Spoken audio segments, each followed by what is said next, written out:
Good morning, everybody. How's everybody doing? Welcome to the Morning Kickoff with Unbiased Opinion. I am your host, Tony, a.k.a. Low Tone Tony. All right.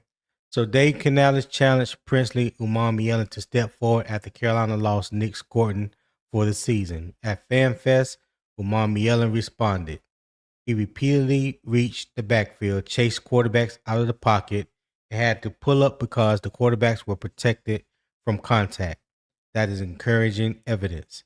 But reaching the quarterback during a protected practice does not prove that an edge defender can finish the play, maintain outside leverage against the run, or remain effective after an offensive tackle adjusts.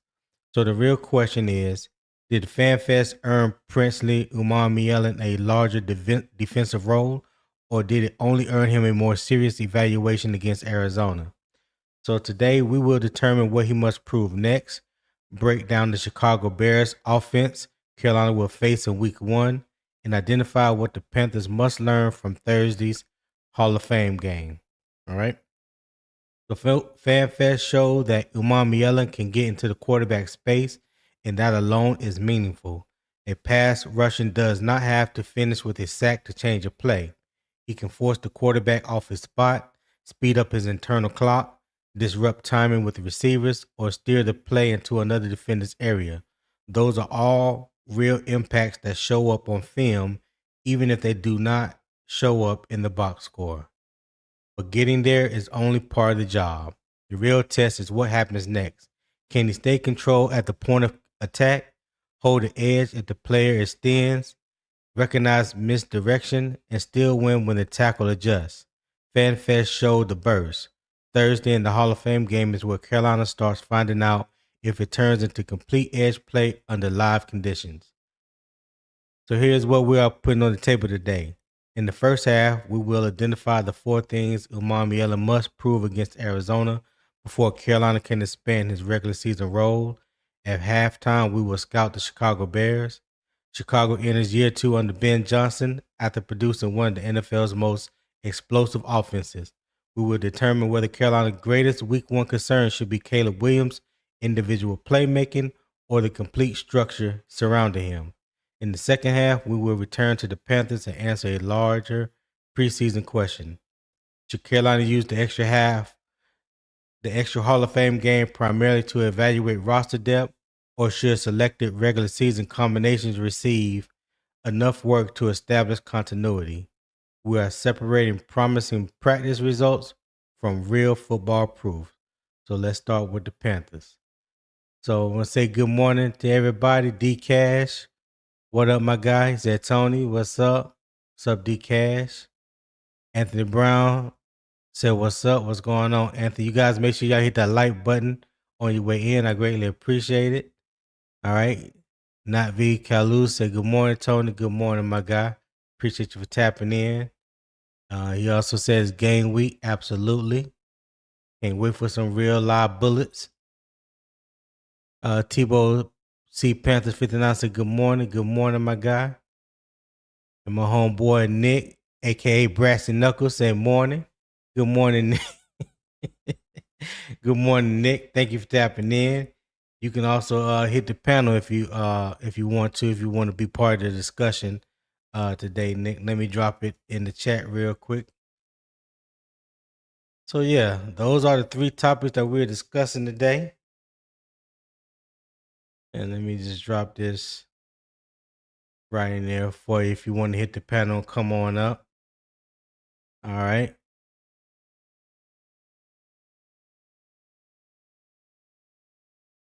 Where'd that go?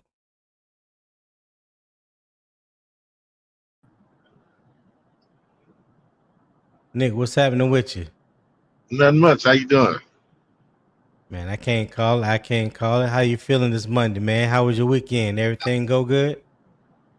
I mean, yeah, everything went fine. Fan fest. Now I'm on my way to work. A little bit later than I usually would be, but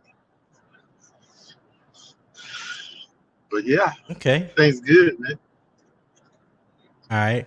Well, before we get to the first half discussion, I do want to bring up that Panthers camp availability update. This is from FanFest.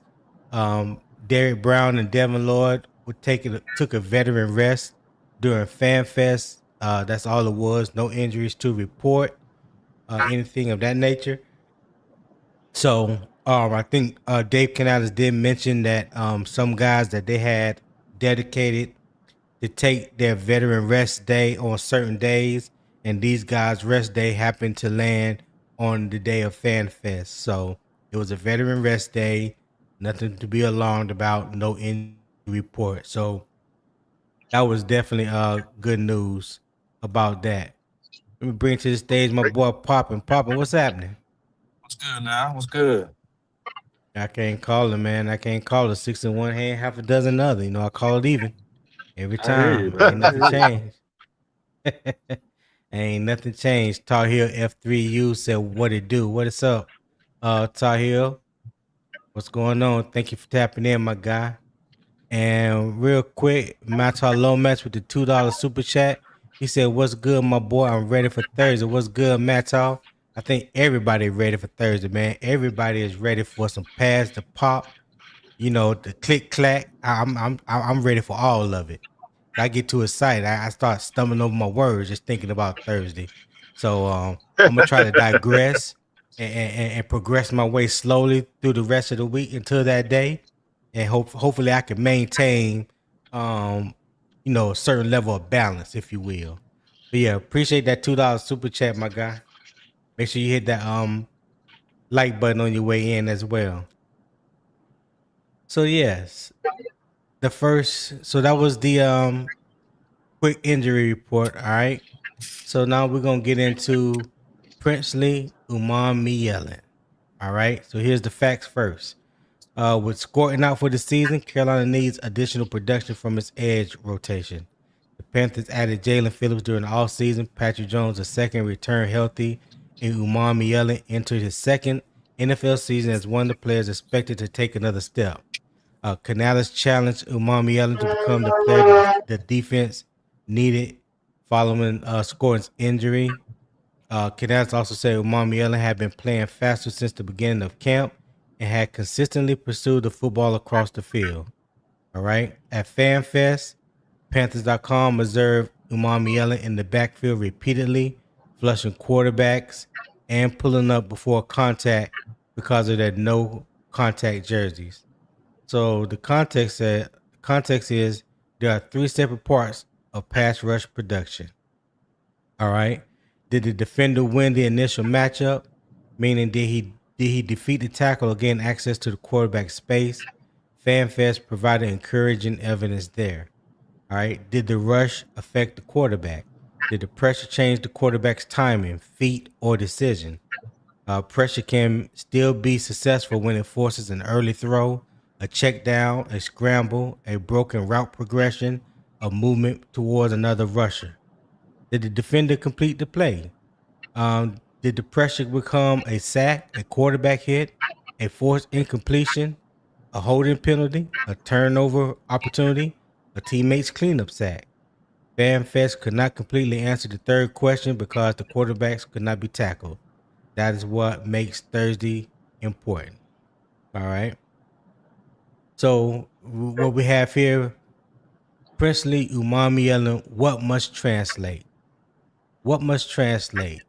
So I got 4 things here that I feel that needs to translate come Thursday. So number 1 is finish pressures, sacks, hits, rush throws, turn access into results. Number 2 is set the edge, outside leverage, run discipline, don't open the perimeter, right? Number 3 is show a counter, inside move, power, hand use, win after the tackle adjusts. And number 4, let me remove the chat for a minute. Effort is just repeatability. The effort, the technique, multiple series, sustain the performance. Is it something that you can consistently do over and over and over again? I think that is what's going to be the final judgment when you judge his dependability and what he could possibly bring to the defense this year.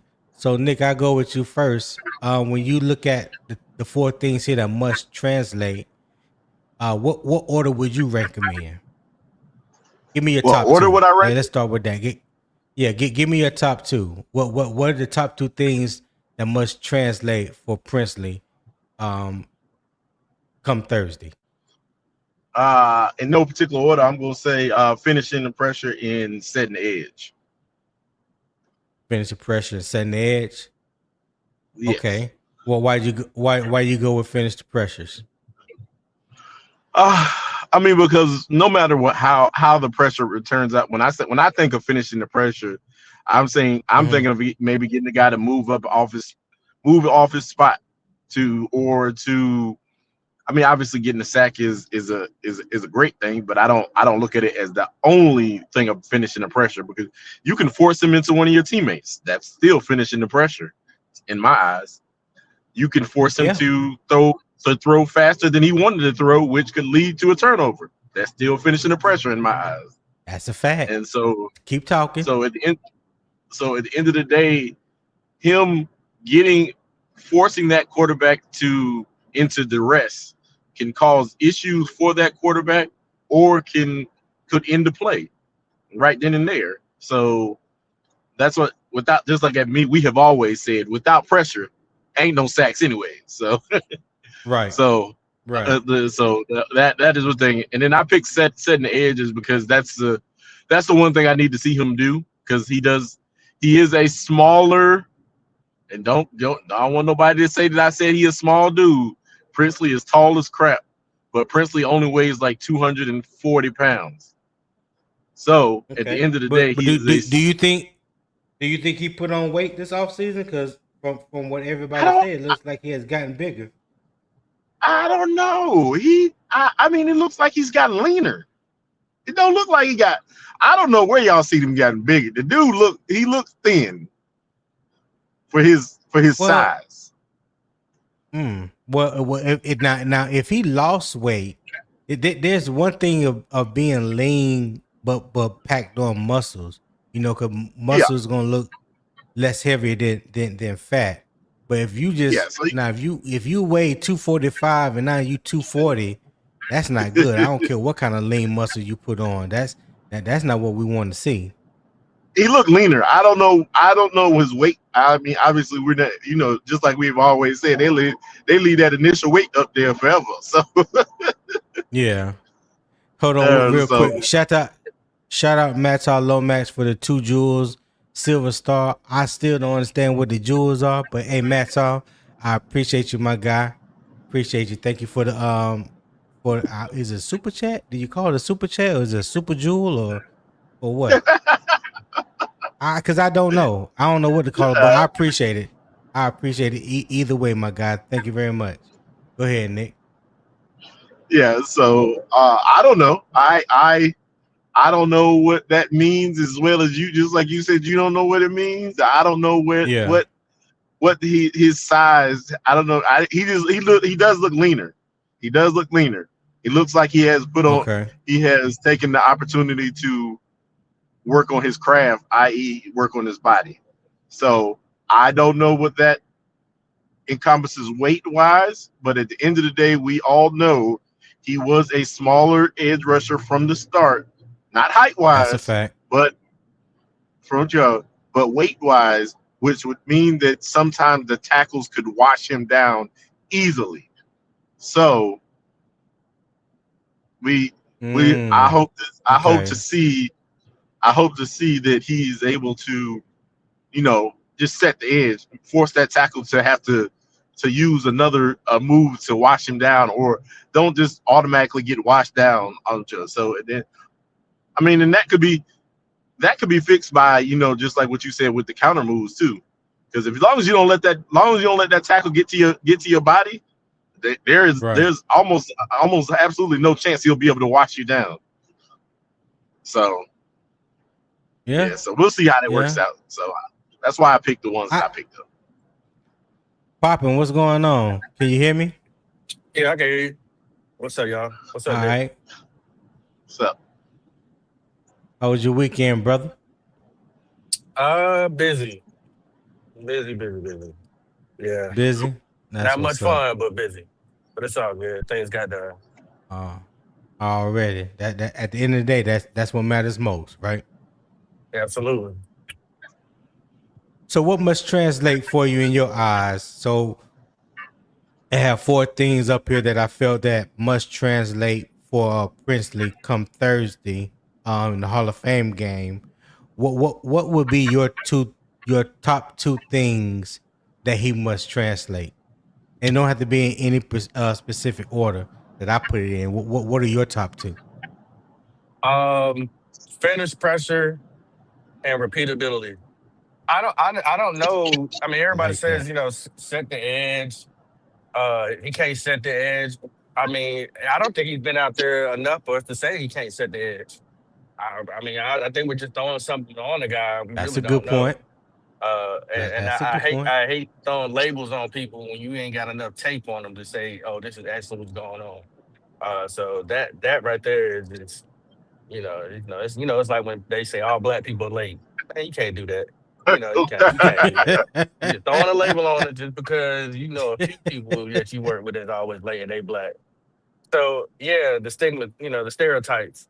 Uh, so yeah, that would be what I want to see: finish, pressure, and repeatability. If he does those 2 things, we got a monster. And I already think I'm gonna use it in your terminology. I think he's gonna have a breakout season. How you like that? Who terminology is that? That was your You talking about definition. Nick? No, you. Remember when you What had I that whole say? conversation last week about breakout, and me and your definition was different about what a breakout, Oh season yeah, is. So yeah. I'm gonna Yeah, use it okay, in yeah. your way how you described it. I think he's Right. gonna have a breakout year. Yeah. Okay. Now, would you like to educate the chat, the audience on what your definition of breakout was and what mine was? Right. So my breakout type of player is somebody who comes in that really ain't nobody really see, or nobody that really paying a lot of attention to, and he just sets it on fire. He's like, for instance, let's do like a wide receiver. Let's say he's a number 4 or 5, whatever, but all of a sudden he gives you 700, 800 yards. You're like, yo, we didn't even see that coming.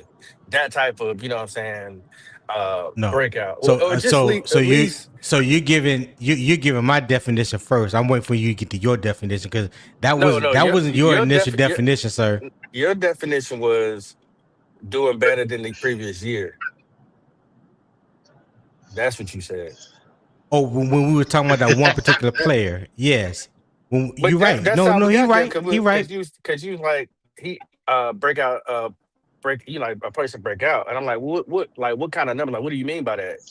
And I Right. mean, I'm looking So at it like a person who's just like he sets a pretty doggone good bar. I'm not saying superstar, but I'm yeah, saying like he puts you on notice. Like, okay, we might got something.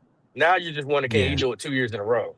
So since Princeton So hadn't done anything, this could right, technically be a breakout year. He gives me 6 sacks, right, 7 sacks.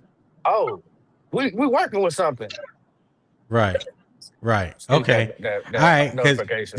just for y'all that don't know, we were arguing about Excel and what a breakout looks like regarding Excel, and then we went into further explanations. Me and Poppin. So that's what we're talking about. That's Was where it this Excel or conversation. Coker? Well, it was kind of like both of them. It was kind of like both of them. You were talking about well, we were talking about both of them. Yeah, basically we were Right, talking about right. both of them. Because I Yeah, think we was kind of like yeah, saying like, I think my argument was Coker isn't a number 2 on anybody else's team in the NFL if you compare the numbers to other number 2 wide receivers in the NFL. But mm, Thank I you. understand, but Thank he's a you. number 2. He's a number 2 on the Carolina Panthers. So I just try thank to you, like put it in thank you. context. Like, hey guys, don't get too horny. Like, if you take his numbers, 400 yards is not a number 2 nowhere else that you look at it in the NFL. But if All we're right, gonna if I have to play my Pantherism, he is our number 2. So I'm not trying to disregard him. But if he's gonna break out, I need something upward north of 700, 800 yards to be a number 2. right, And that's just the bare minimum for number 2. Y'all can go fact check me what the number 2 numbers look like. So that's what me and Thank Tony was you. like discussing. Well, I got my head chopped off for saying them exact same words. Well, I'm not about to go down that rabbit hole because that's gonna change the topic of discussion. But what I will say, I understand where Poppin was coming from. We both stated our opinions. Had a good conversation, had a good debate back and forth. And yeah, I know what I've heard where everybody stands when it comes to Xavier Legette, Jonathan Coker, who did what. Okay, cool. I got all that. Sooner than later, starting Thursday. Well, probably not starting Thursday for those gentlemen, but the first preseason game. We in that point of the season now where all that we have talked about will come to fruition for somebody. All right. Yep. Somebody's gonna have a breakout year. Somebody's gonna have a better year than they had last year. Somebody's going to play, all the games to warrant their position. All that's going to happen. All of that's going to happen for somebody this year. That's all I can say on that. But I do like what you said about number 4, though, when it comes to Princely Umanmielen, the repeatability. And that's something that you don't hear a lot of people talk about often enough. It's one thing to do something, one, maybe 2 plays in a row. But can you be consistent throughout the game? Can you be consistent week to week? No, don't give us a flash party week 1 and then we don't hear nothing else from you till week 7. That ain't consistent. You know what I'm saying? Like I want to be able to say that this dude can set the edge. He is a force in the run. He can get after the quarterback, whether it's pressure or sacks. And this is something that he can do for 4 quarters, week in and week out. Whenever he, as long as he is healthy and available on the field, this is what I expect from him. You know what I'm saying? I don't want no flash in the pan type of dude. You know what I'm saying? You can't show me something first quarter and then you disappear into the middle of the third. I ain't trying to see that. Like that's not consistency. That's not repeatability. Repeatability. What is your effort like for all 4 quarters? When you get tired, can you resort back to your technique? Can you let your technique be your crutch? And can you sustain the performance? You know what I'm saying? All 4 quarters. As long as you're on the field. So yeah, that means a lot. That means a lot. Because repeatability is what you want to see 1 through 3. You want to see 1, 2, and 3 become 4 consistently. Yeah.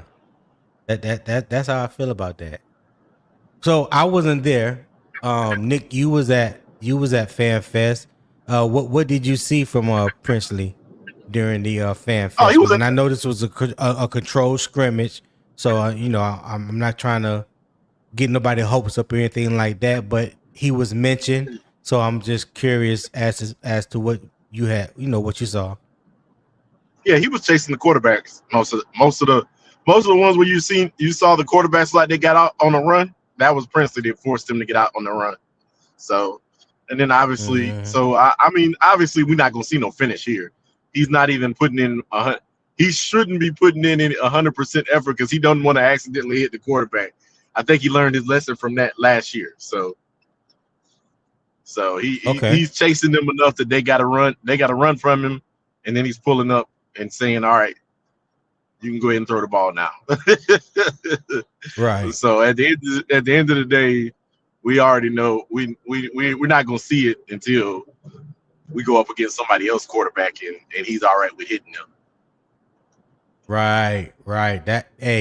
That's why Thursday we shall see. He should have opportunities because I don't remember who's the backup quarterback in Arizona. I know Jacoby Brissett is the starter, so he probably won't play that game. I can't remember who's the backup in Arizona. Who? Carson Beck. Carson Beck? Yeah, they drafted Carson back. Yeah. Is he the number 2 or number 3? I don't know. I don't know if there's anybody else there. No, they have more. They have more than two quarterbacks. Yeah, somebody look that up for me right now. Who's the other quarterbacks on Arizona roster for Thursday? Or a training camp for them. I know they just don't have 2. Oh, Gardner Minshew. DK said Gardner Minshew. That's okay. That's what I thought. Okay.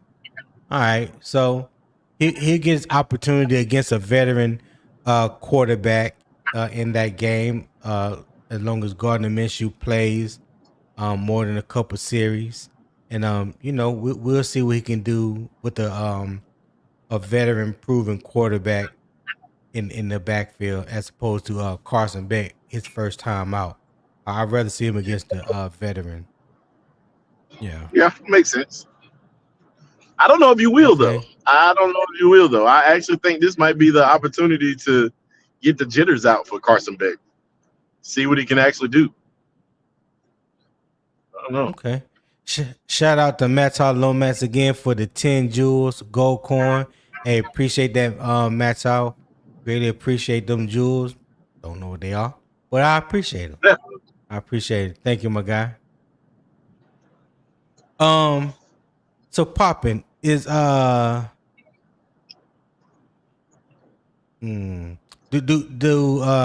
Umanmielen arrive early enough to disrupt the primary read? You think you because we hear a lot about his first step. I believe he will. I believe he can. Yeah, and the man. See, I think it's a perfect mix. I mean, if you give me Princely, you got Lee Hunter, Derek Brown, and Phillips. Now, I would like Vita Vea there, but anyway, that's another subject. You have somebody, on the strong side and the weak side, creating pressure, applying pressure, or however you want to do, switch it up. Creating pressure, applying pressure on the other side. This could be a very dynamic duo of edge rushers coming at you in so many different ways. And so with Princely being there, not taking anything from Pat Jones, because I love Pat Jones' motor. Princely is just right. I want them to use him to do his job. Don't have us in here oh man, in preseason or in practice, you letting him just go after it, and then when the game starts, you're toning him back. Like how people say, they hold Bryce back. Don't hold Princely back. Let him go get the quarterback. Let him go get it. Right. So right. Yeah, but do you think that's true that they holding them back? What does that mean? I can't picture a coach holding the player back. I kind of can because we had Brian Burns and have him dropping back in coverage, and I just my thing is if you want those, but that's part of the scheme. That's part of the scheme. That's can you think of any other 3-4 edge rushers outside linebacker? That is I get what you're saying, Tony. No, Poppy. I know what you're saying. Well, okay, what I'm going to ask you is how many times have you seen a premier edge rusher dropping back in coverage in a 3-4/4-2 defense when he's the sack getter? How many times do you really see it? To answer your question, and I understand your question, but that question to me doesn't fit when you're talking about Ejiro Evero and his scheme. That is a scheme issue. If you are a rush defensive end outside linebacker and you don't want to drop back in coverage and all you want to do is just line up and go get the quarterback, then I would say that Evero's scheme is not for you because his scheme requires the edge rushers to drop back. Okay. Prime example, we don't have to even look any further than our own Julius Peppers, and he didn't even play in the 3-4. He played in the 4-3. Right. But he could drop back in coverage. He could set the edge, and he can go get the quarterback. So we done seen him drop back in the passing lanes and pick the ball off, drop back in the flat, drop off in the flat, interception. Mm-hmm. We done seen it all, but we also seen him rush the quarterback and get sacks, and we seen him get tackles. It's the scheme. It's what the defensive coordinator is asking you to do in his scheme. Right. That's So it. I agree. It is the scheme, and whichever a scheme, I don't like the passive aggressiveness per se. I want him to be aggressive within his scheme. I don't really Mm-hmm. want to see JC Horn. Not saying he can't do it sometimes, but I need JC Horn on the best corner. And there's been several times I've seen JC Horn been taken off the best wide receiver. He'll blitz him, and that best corner Right. got wide open for him to get a touchdown or hit us in over the head for 30, 40 yards. It's the scheme that I don't like. It's who you use in the personnel and it takes them out of the best way for them to win. That's what I'm saying. When it comes to these guys, I don't mind a 3-4 defense. It's just like you said, the scheme of how you're using them. To sum it up. Right. Okay. Yeah, I get it. And I think, yeah, when it comes, I agree with you when it comes to the scheme. Like I'm not a fan of that myself. I'm not saying that I'm a fan of it. I'm just saying that that's what is required in his scheme. even when you watch Vic Fangio, who Evero built his scheme off of, he does the same thing. They believe that the scheme of that 3-4 defense, they believe in getting home with 4. Getting home with 4, drop 7. That's their scheme. Even when they mug in the front and they may show you that 5 or 6 are coming. I guarantee you 9 times out of 10, only 4 is going to come. You just don't know which 4 is going to come. You know what I'm saying? Yep. If you got athletic edge rushers, outside linebackers that can drop back into coverage and of that nature, then they fit his scheme.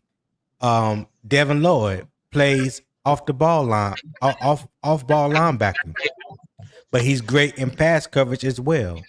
He's great at dropping back into the zone, whether it's a hook curl or hook flat, and getting the interception. He's good with that.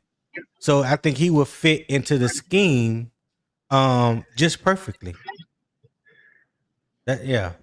What you think, Nick? What you think about that? Yeah, before I get ready to go hold into on, this Nick. office, Hold on real quick. Rashad, what's going on, man? I forgot I brought Rashad up.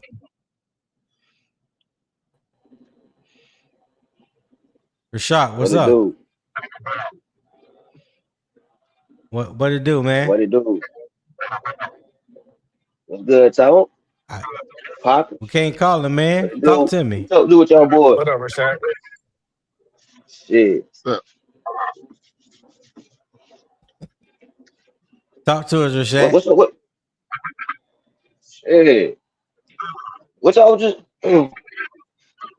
just talking about? I ain't gonna lie, like, tell him, Tony. Yeah. I can't stop damn laughing. I'm trying to, Poppy. Now we were just talking about the 3-4 scheme and how in Avero's scheme, Poppin was saying he don't really like that the outside linebackers, edge rushers are dropping back in the scheme. And I was telling him I don't really necessarily like it either, but it is part of Evero's scheme. And if you're an edge rusher and you don't like that dropping back and stuff, then this defense is probably not for you. You know what I'm saying? So we was talking about Umanmielen being able to get home to the quarterback, and will he be allowed to do what he do best, which is rush the quarterback as opposed to dropping back in coverage. And I think Poppin made a comment about him being held back, and I don't look at it as being held back. I look at it as part of the scheme that every edge rusher that plays for Evero is going to be asked to do the same thing, the same similar thing. What you think? Talking about like having them go off in zone coverage and stuff like that. Yeah, fall back. Whether it's whether it's a hook curl or in the flat or anything like that. Yeah.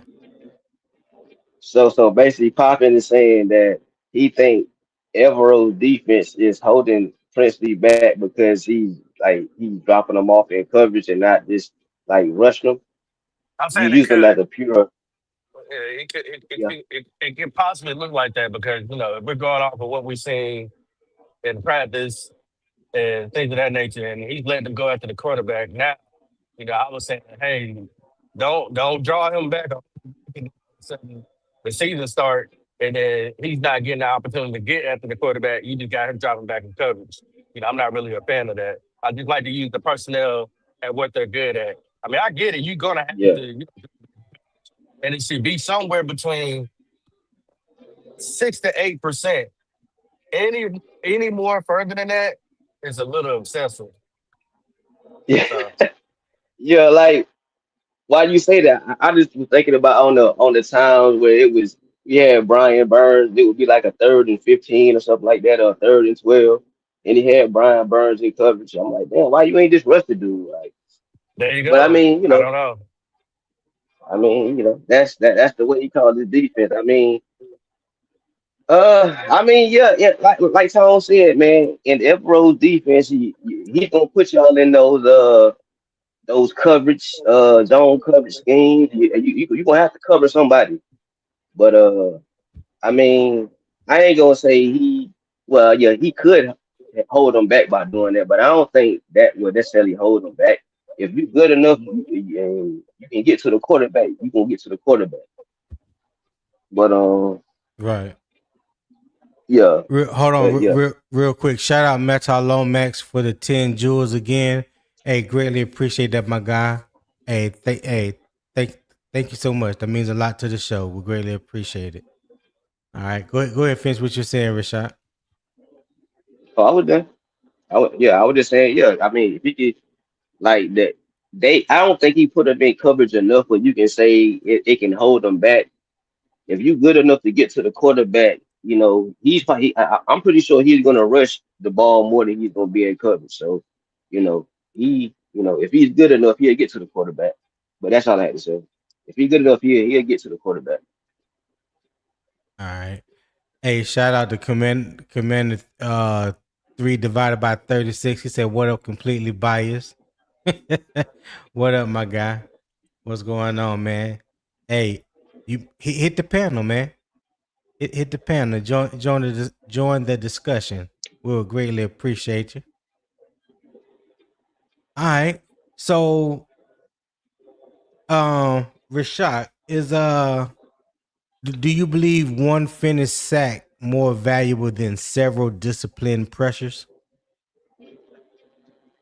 Uh, I don't know who was on this show that night. We was talking about this. I don't know if you was on. I think no. I don't think you was on this show that we was talking about this same situation. I compared it to Mm-hmm. boxing, kind of. How if you know you was on that show. Like if you box somebody, how you want to knock them out instead of jabbing him or whatever. How you just want to just go ahead and knock him out. That's what I Yeah. like. I want the sack, to be honest with you. I mean, I like pressures. Pressures are good, but if you got a Josh Allen or if you got like a guy who can get outside the pocket, man, those pressures can only take you too far because if Okay. all they gotta do is get out of that pressure. But when you get them down to that ground, it ain't nothing. The play is over with. There, Okay. you can't fling it up there and get a You lucky catch. None of that. you brought up a great point for this analogy when you talk about sacks versus pressure. So let's talk about boxing for a second. Let's talk about Floyd Money Mayweather. Pound for pound, probably arguably the best boxer of his time, right? So Floyd was 51-0 when he finished boxing. You know how many knockouts Floyd Mayweather had? Probably had like two or three of them. I know. I don't know. I think I know you It's had more probably than that. I mean, it was probably single digits. So when you look at all the fights that Floyd Mayweather won, and he was 51-0, was it the knockouts you was expecting, or did he add pressure every single round to win those I fights? did. I didn't expect him to knock nobody out. That's one thing about me. I didn't. So hold on. So the pressure that he put on his opponent for 12 rounds got him the victory, right? Not just one knockout. Yep. Okay. All right. So since we're talking about boxing, and you can use any boxer that was known to be a Mike Tyson. I don't know how many knockouts Mike had in his career. Let's say 45. Let's say he had 45 total knockouts, and there's 12 rounds. There's 12 rounds each fight, right? There's 12 rounds each fight. So what's that? 500 and let's say close to 600 rounds. So out of those 600 rounds, he probably knocked somebody down. Let's say 50 times. I don't know, because normally he knock you down one time, you ain't getting back out. Okay. You ain't getting back up. I'm gonna let you go now. I want to say one thing. You gotta think about the fear factor too now. There's also a fear factor. Mental game too. When you got a guy like Mike Tyson compared to a guy like Floyd, that mental game is real. When you see a guy like Tyson in front of you, it's like, oh, whew. You know, that pressure may turn into a sack, because a guy like Peyton Manning, he going to the ground. You know what I'm saying? But, you know, that guy that can get there, man, is man, I get the pressures, man, but if you can get pressure 70% of the time, you might get a sack, you know, 25 or 30% of the time. I mean, I'd rather have a sack though. I mean, to be real, I'd rather have the percentage. The percentage is way lower than that, as opposed to the pressures. Way lower than that. Don't even put it up that high. Don't even set that up like that.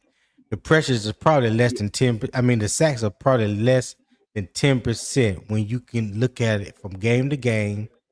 Pressure versus sacks. There's some games where the defense may only get one sack, but it probably had about 30 pressures. There may be some games that the defense had 7 sacks, but they probably had 45 pressures. And I try to get people to understand, you can't get sacks unless you get pressure first. And every pressure don't always end up in a sack. It just don't. That's simple. I don't know how simple I can put it. But if you can put it like hold that. Hold on. You're not wrong when you say that. You can't get a sack without pressure. You just can't. There's no such thing. You cannot get to the quarterback. You cannot sack him unless you put pressure on him to get the sack. Wait. If you when you think about the last minutes of a game, when you think about the last 2 minutes of a game, you know, the pressures. I feel like pressures are more like 3-point shots in the NBA. You shoot them early on in the game, you know, get in. Okay, everything is going good, but all of a sudden the game is close. Those jacking up them threes, they not gonna be the same effect that they was early in the game. Now you gotta get to the quarterback and get them down instead of them pressures. Like when you got 2 minutes left in the game and you getting these pressures, but you ain't getting to the guy. You can go downfield. You going downfield. That's what I'm saying. You'll rather get a guy to the ground. Boom. That's a loss of 5. Oh, I seen that. Yeah, I seen it. Gerald made it. He's playing it clearly. The defensive scheme that helped Seattle and Philly win Super Bowls, getting home with 4. They both do that. Seattle and Philly. Seattle did not have a double-digit sack person last year at all whatsoever. But they got the most pressures in the league. And that pressure for 4 quarters did more damage than how many 2 sacks or 3 do they sacks. have? How many sacks do they have all year as far as pressures? For the year? Yeah. Somebody looked that up. How many sacks did Seattle have for the whole year? Yeah. How many sacks did Seattle have for the whole year? Yeah, because I know Denver had the most sacks. They had like 62 or 70 or something like 62. Okay. Um, What was Denver record last year? it was like 13 and what? Like what? 13 games, I How believe. yes, yeah, something like that. Yeah, something like Yeah. that. Something like that. But they also could apply a lot of pressure. I think they ranked in the top 5 in pressures as well. So what that tells me is a lot of their pressures were converted into sacks. So they got the best Okay. of both worlds. Okay. Now, what team had the most pressures but didn't really get home like that? What was that? See, it's a lot of stuff. I need to I need to go look that up. How many teams Okay. had the Look most look pressure it but look didn't look get home, look it and what was up. their record? Look look it up, and we can have this conversation again. But I'm gonna move on a little bit. Let's see. Gerald says Seattle had 47 sacks last season. That was top 10. They had 47 sacks. So out of 17 regular season games, 17, 34, a little over 2.5 sacks a game. Hey, Gerald, look, how many pressures did they have for the year? I'd be interested in knowing that. Eternal 252 says Seattle also had a 2K wide receiver putting up a lot of points, so the defense didn't have to get sacks. That's not true. That's not true. Just because you said that, I know you know nothing about Mike McDonald's defense, because that's far from the truth. But okay, so is Princely getting sacks or pressures? Uh, to be determined. 336. Haha. Tyrese said, "What's going on, fellas? What's good, Tyrese? Thank you for tapping in, my guy." Tebow C. Panther said, "Constant pressure is always good, and getting sacks on third downs is icing on the cake." That's all it is, just a little icing on the cake. Just a little icing on the cake. So we talked about the 4 things that must translate for Princely Umanmielen. Finish pressure, set the edge, show a counter, and repeatability. Let me ask you this, Rashad. How important is repeatability to you? And I know we're talking about Princely right now, but just any edge defender or any defender, period. Well, what does repeatability mean to you when you hear it? If it's a good thing, it mean that it will mean that they are a very good player. I mean, that's what it means to me. I mean, if they repeatedly do the good stuff that they're supposed to do, it would say to me that they are that's a good player. Now, if they wasn't, it would show me that they was a bad player. So, Okay. I mean, if you tell me Excel is repeatedly, not knowing where he's at on the field and stepping out of bounds when he should have drug or he could have tapped his feet, or telling me he's repeatedly not getting past the first down line when it's third and 7 or something like that, then I'll be like, yeah. But if Jalen Coker is repeatedly catching catches and not dropping the ball and doing that, he's a good player. So that's what it would tell me. Okay. So you want to see them repeatedly do the good things that they do best. Yeah. Okay. All right. So Gerald Stick said they had 392 pressures last year. And now, I ain't the smartest person in the world. So when you divide 47 sacks into 392, that means they getting a sack for every 7 pressures, something like that. Somebody can do the math on that for me real quick. I just try to just do it in my head. So I think 47 and 392 is probably about seven every 7 pressures they got a sack last year. Talking about the Seattle Seahawks. Carolina, we only had 30 sacks for the year. which ranked 27th in the league. I think Jason Phillips was 1 or 2 pressures off of what we did all year, if I'm not mistaken. Somebody can double check that for me. I could have sworn somebody had brought that up before. But yeah. All right. So my first half debate question, and Papa, you can go first. Did Fan Fest earn Umanmielen a larger defensive role, or did it only earn him more meaningful preseason repetitions? We could have did both. I mean, at the end of the day, I mean, I don't think he was ever in question. Can he do it? This, that, and other. I think he just had to take the back seat a little bit, recovering from injuries, and then Nic Scourton playing pretty well last year. So because obviously they believed in him, they wouldn't have drafted him. But now that he had the opportunity to showcase what he can do, I don't think he's gonna be in this preseason game. To be honest with you, I don't. We're not we don't have the strongest. Well, I'm gonna just call it what it is. I mean, the injury bug has been hitting us, especially the linebacker role. And if I know Dave Canales the way I think I do, I don't think you're gonna see Presley out there. I think you're gonna see nothing but the newer guys or the guys we don't know much about and see what they got. Maybe your Incoons or the other guys that we got that's a little further back on the roster. So, but yeah. Okay, Rashad, what you think?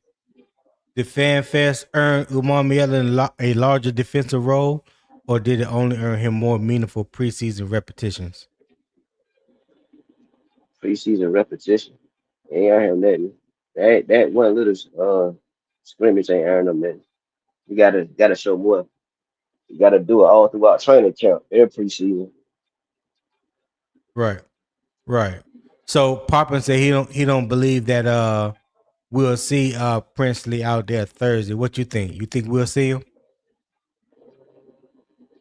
I doubt it, but if we do, it'll probably be for like a series or something. It won't be for like, maybe, you know, a series if we do. But I doubt we do. I doubt he plays anybody that's other than maybe Kenny Pickett. But that's Kenny. I don't know. Okay. So Gerald, You think Kenny Pickett playing? sticks. You think anybody reasonable playing? Yeah, Kenny Pickett's gonna play. Him and Haynes King. I wouldn't be surprised if Yep, Kenny yep. Pickett plays the first half and Haynes King get the second half. Something like that. Oh, okay. Yeah. We ain't got but 3 quarterbacks on the roster. And you know Bryce ain't playing. So yeah, you gonna see some Haynes. You gonna see Kenny Pickett. Maybe only a quarter. Maybe only a quarter. And you'll see Haynes King the rest of the way. So they got rid of Kyle Trask because I know they just worked him out. But they didn't sign him. They didn't sign him. They brought him in, but they didn't sign him. And what about the other guy? Who? The one that played in the UFL league or whatever. We had him here before. Jack Plummer? Jack Plummer. He wasn't brought back. Oh, I thought I seen something. All right, never mind. No, no, hell no. What part of the CFL or something? Jack Plummer played in the UFL last year. What's the UFL? The United Football League or something? What's that? Yep, exactly. Hey, Gerald Stick said Seattle had 1 sack every 8.3 pressures. 1 sack every 8.3 pressures. Yep. So it's an 8-to-1 ratio. That was an 8-to-1 ratio for them. They got home. They got pressured 8.3 times. The next one was a sack. Yes. Yeah.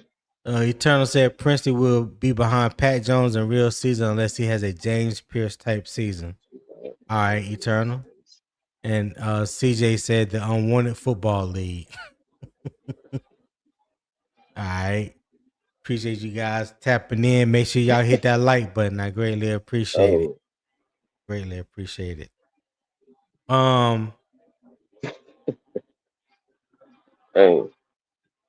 So Rashad, what matters more Thursday? Oh no, I already asked you that question. How should no, I don't want to ask that one either. What? Oh no. Do you think Carolina should add another veteran edge defender?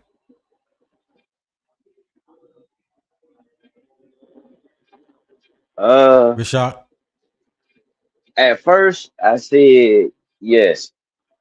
You hear me? Yeah, I hear you. You hear me? Oh yeah, okay. I was about to say at first I was like yes when I first heard this question. And then I started thinking about it and I said, you know what? I would just stick with what we have right now, see what happens.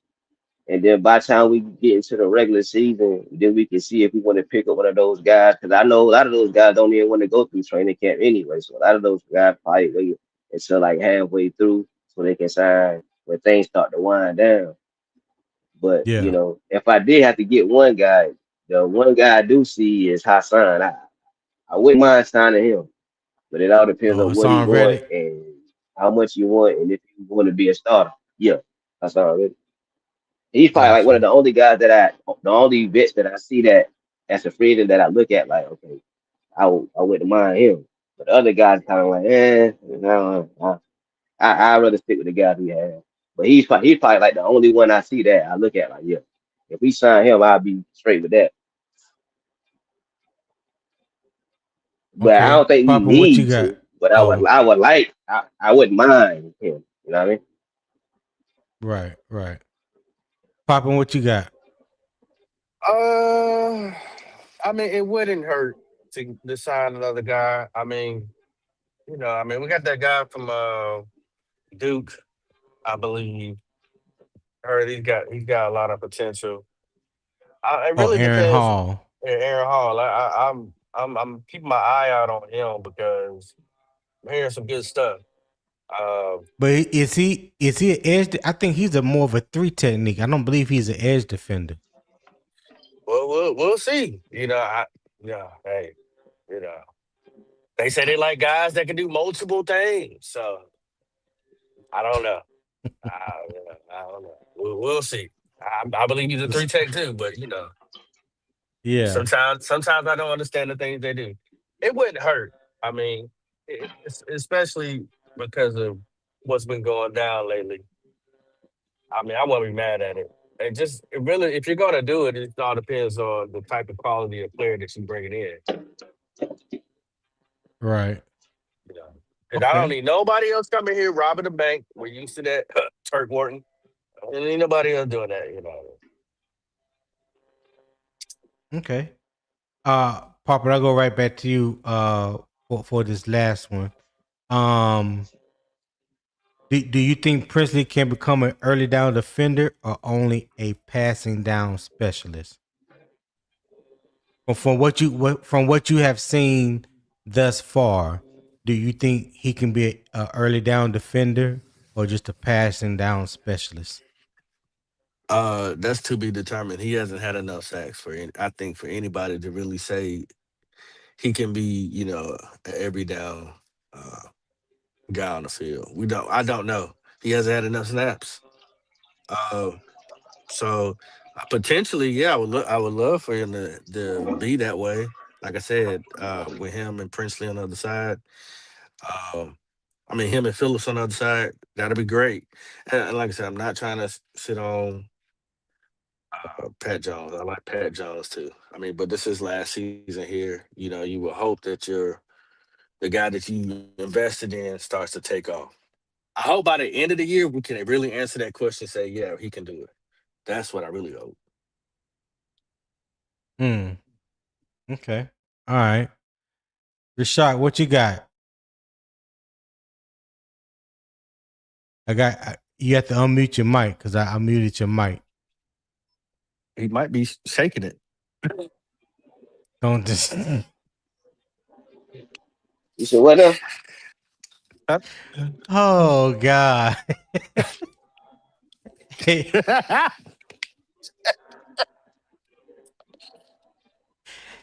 hey, you know, hey, Papa just wanted to make sure, man, you don't shake all the dew off the lily, man. That's all. That's what Papa wanted to That's know. it, man. Make sure your aim straight. Yeah. We didn't want to hear all that. We didn't want to hear all that, Rashak, so I had to mute you, dog. Oh, what? Huh? Oh, damn. Okay. Hold on. Man, but he was live. Hey, Rashak. Nah. Yeah. Go ahead. Well, you must have got a major. You sound like you got a major delay. It's probably a little bit delayed. I think it's a little bit delayed because, like, whenever you say something, it's like, I hear you. But then when I respond, it's like, you ain't hear me. That's like, you hear me? Then you be like, yeah, I heard you. I be like, okay. So the But I hear question you. was, can Princely become an early down defender or only a passing down specialist? What say you? I think right now, I'm gonna give him that specialist role right now. And until he become one every down, I mean, I think he can, but I don't know if it's gonna be right now. I don't know if it's gonna be this year. So right now, I'm gonna put him at the specialty guy right now. Put him on the third down. Okay. All right. So what's your answer on that, Tony? What? What you think? The same question? Oh, for me? Yeah. I think there's some things. No, let me say it. Let me say it this way. I don't think we have seen enough action from him to determine whether or not he can be a 3-down player. You know what I'm saying? I knew what he can do when he was at Ole Miss. You know what I'm saying? I thought he set the edge pretty good. He definitely got a multitude of moves in his toolbox when it comes to rushing the quarterback and getting to the quarterback. He got a hell of a first step. But for on the NFL level, you know, when you talk about weighing 240, 245, I mean that was Brian Burns' weight when he came into the league out of Florida State. And one of the things that we said about Brian Burns, he can't set the edge.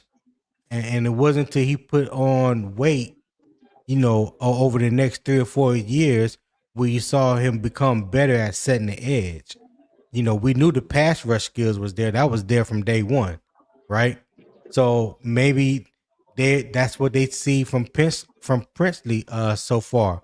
Because in this defense, because they only rush for majority of the time, those edge defenders have to be able to set the edge. You have to be able to set the edge as well as rush.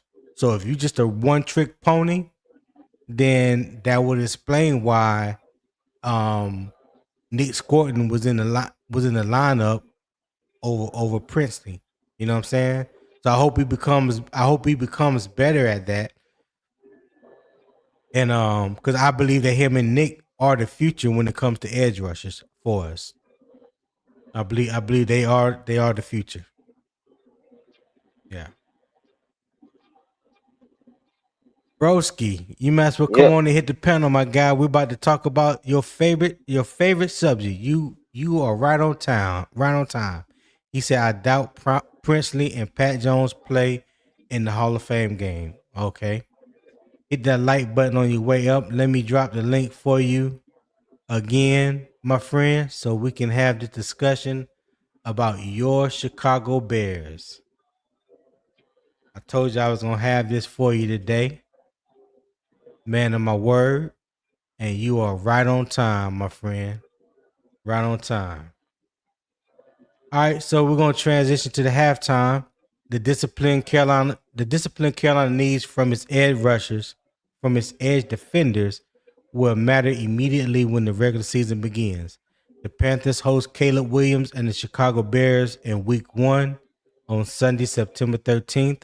Chicago is entering its second season in Ben Johnson's system. That offense already proved it could create points, explosive plays, and late game comebacks. The question now is whether greater familiarity makes Williams and the Bears even more difficult to defend. All right. So let me go ahead and throw this banner up there. The opponent spotlight today is the Chicago Bears. All right. And let me move on to my next slide. So is Caleb Williams or Chicago's offensive structure the biggest threat? So here's the facts first. In Ben Johnson's first year as Chicago's head coach, the Bears won the NFC North and defeated Green Bay in the playoffs. Chicago's offense ranked sixth in total yards, scored the third most points in franchise history, and produced the NFL's second most explosive plays. Caleb Williams set a Bears single season record with 3,942 passing yards, throwing 27 touchdowns against 7 interceptions while helping Chicago win 7 games it trailed in the final 2 minutes. The offense returned key weapons including Rome Odunze, Luther Burden III, Colson Loveland, and Cole Kmet, giving Williams strong continuity in the passing game. During the July 31st practice, Williams led a 2-minute touchdown drive, including 3 completions to Loveland and a 14-yard score, addressing Chicago's 27th ranked end of half scoring efficiency from last season. All right. So the context is the most dangerous versions of Williams may not be the quarterback scrambling around and rescuing broken plays. It may be the quarterback who understands the offense well enough that the play does not break down. A second season in the same system can improve protection, communication, and pre-snap identification, route timing and receiver landmarks, quarterback anticipation and situational execution, play sequencing, and overall offensive rhythm, faster decisions with less hesitation before the snap. Chicago's continuity can remove hesitation. All right. So, got 4 things here on the board. Let's see. The Bears last season with 3rd in rushing, 10th in passing. Okay. Broski, hit the link. Like I said, hit the link. Come on up and have a conversation about your Bears. All right. So, 4 things I figure that Carolina must control when Chicago has the ball. As number 1, keep Caleb Williams contained. So you have to control the rush lanes, no easy escape routes. Number 2 is limit the explosive plays, protect the deep field, tackle after the catch. Number 3 is win early down, stop the run, force 3rd and long. And number 4, defend the 2-minute offense, communications, substitutions, and finish the half. All right. So, Rashad, you can go first. So when you see these 4 things that I have here on the screen, 1 through 1, 2, 3, and 4, which one stands out to you the most that Carolina must do in order to control the game against the Bears? I'm gonna say, I'm gonna say 3. Stop the run, force 3rd and long. I think that's what we got to do because Which as you said number good as 3? Caleb, yeah, as good as Caleb Williams was this year, he still had some accuracy struggles. And he still had an extra weapon in DJ Moore. He couldn't get the ball to DJ Moore. DJ Moore got frustrated last year. I know this is his second year, but I think this year he's still learning, and I think they're gonna pretty much they're gonna be a run heavy team, and I believe we can stop the run. I believe we're built to Okay. stop the run this year. If everybody stay healthy, I believe we built to stop the run this year. So it's going to force him to throw the ball, and we have, you know, like at least a top 10 cornerback duo coming off of last year. So I think we will. I think number three is what we need to do to win this game versus Chicago. So do you believe that Carolina has the front to control Chicago's offensive line?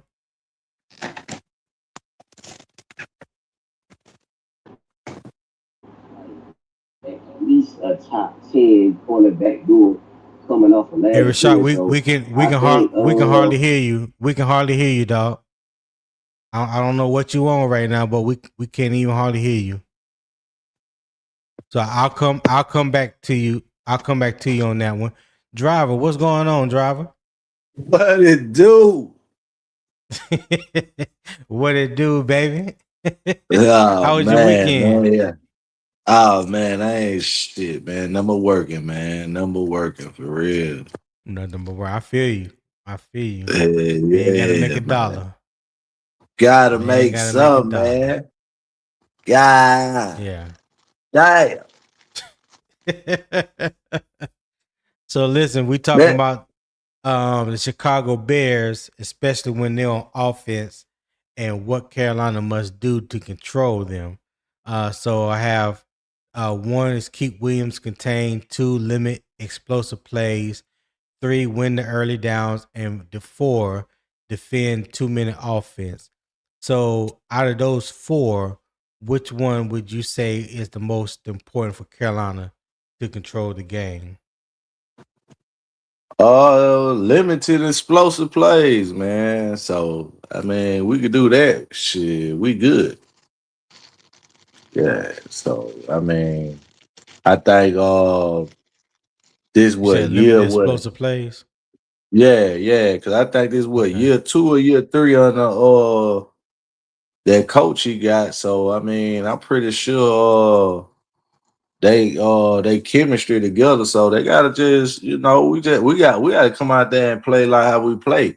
We playing at home, so we limiting explosive game. I mean, plays and controlling the line of scrimmage. I mean, I'm pretty certain that we're gonna pull this game out, man.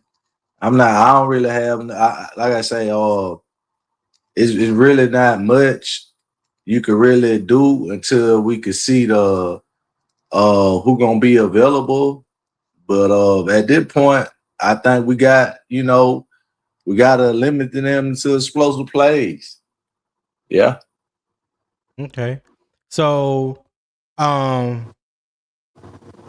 you think Carolina linebackers can handle Colston Loveland and Cole Kmet, their tight ends? I'm not certain yet. You know what I'm saying? I think when you say handle, you mean that's kind of a tough question because I don't. It's hard to stop a tight end in today's NFL. So, do I think they'll be able to? I say compete with them. I think we could compete, but it's just gonna be hard, man. They coaches are well put together. He know how to put some shit together now. So I'm not gonna sit up here and say we're gonna be able to stop that tight end. Right. No, I ain't gonna say that. Nah, I ain't gonna do that. Okay. Real quick before I go to you, Poppy. Hey, we've been in here for an hour and 16 minutes now. If you're enjoying the conversation, enjoying the vibes, enjoying the energy that the morning kickoff with Unbiased Opinion has brought to you this fine Monday morning, show love to the channel. QR codes in the top right. You can scan that. Support the show. I would greatly appreciate it. There's also a pinned comment in the YouTube chat that's pinned at the top. The link to my PayPal as well. So whatever your heart leads you to donate, this morning, hey, but buy a brother a cup of tea and a muffin this morning. I would greatly appreciate that. I really like my tea and muffins first thing in the morning.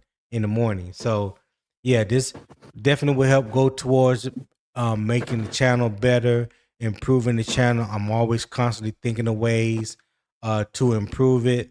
So, a small donation on your behalf will be greatly appreciated. My daily goal is $25. That's my daily goal. So again, not trying to pay the rent or car note, just trying to, make enough to where I can continue to improve the content for you guys. 5 days a week, 7 a.m. Eastern time.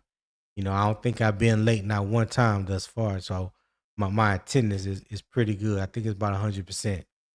So yeah, I greatly appreciate it. No, I haven't. Not one time. But Poppin, Yes, sir.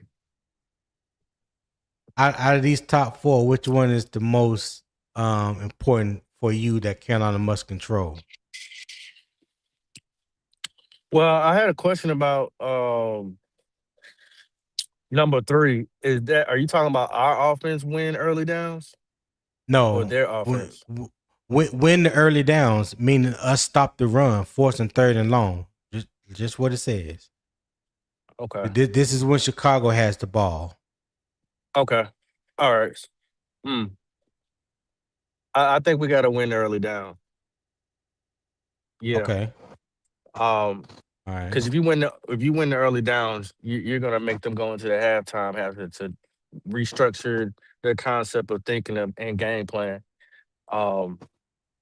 Because if you win the early downs, they have to try to do some explosive plays later on. Hopefully, it's because we're playing from leading. Dang, that truck was loud. Sorry.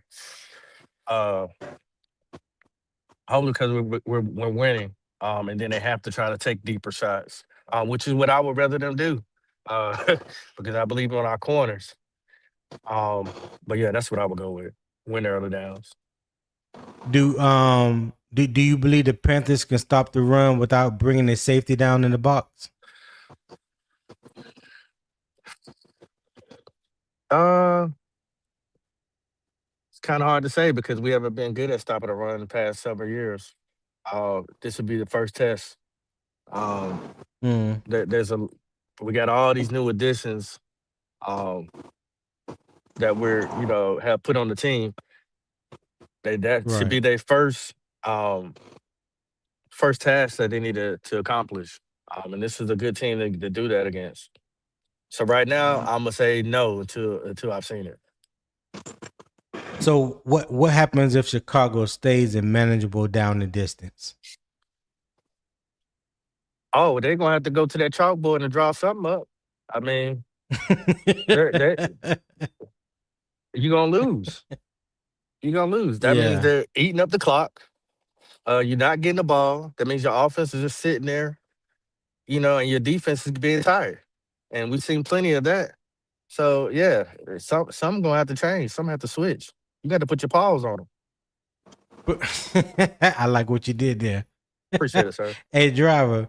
Same question to you. What happens if Chicago stays in manageable down the distance? I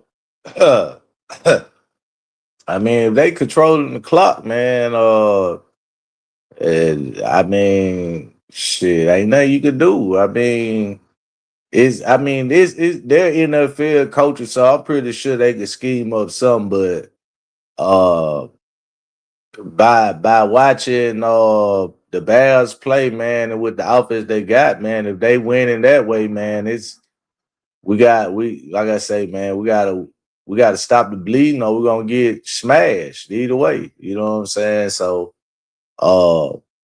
I mean, goddamn, Tony, man, you always putting us in the bind, man. God. Damn. I'm just trying to ask good questions, man. I'm just trying to make you think. I told you I'm trying to shake a little honey from the tree. That's what I do, man. Man, fuck the Bears, god damn it. Shit. Yeah, all the bad fan, you motherfucker, fuck y'all. Y'all sick of you motherfuckers because y'all know, y'all week one anyway. Whoa, driver. Come on now. Early in the morning, he Yeah. cussing. Jeez. Let's not do all that. Good Lord. Stick to the question, dog. Stick to the question. I hope so, Tar Heel. Yeah, man. Sick of these the Bears and they fan base. They think Caleb Williams is the man. So but yeah, man. I think, like I say, man, we can't allow them to throw the box. So, hopefully we can come out, set the tone. We at home, we at the bank, and that won't even be a thought. You know what I'm saying? So yeah. We need them in long downs and long fields and making sure we can good maintain field position. So as long as we can control the ball, like I say, yeah. So yeah, man. Okay. So nobody chose number 4, defend the 2-minute offense. And that's something that the Bears were pretty good at last year. Their 2-minute offense. So I think that's definitely something that, along with what you guys have mentioned, win the early downs, limit the explosive plays, things that 1, 2, and 3.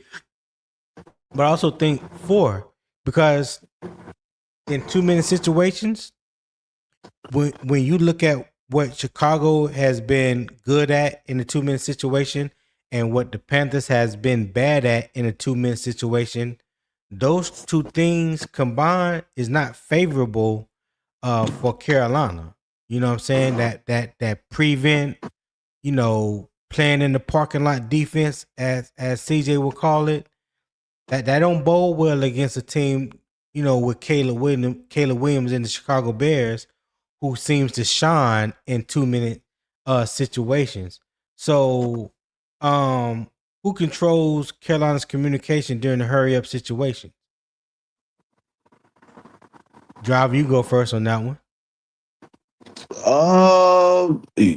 I'm not. Like I said, I think that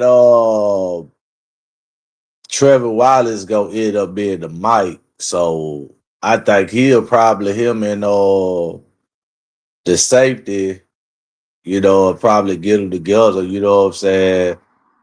That's what I think. You know what I'm saying? I know Devin Lloyd, he out there, but I don't think they giving him the mic. I think they gonna make him play off ball.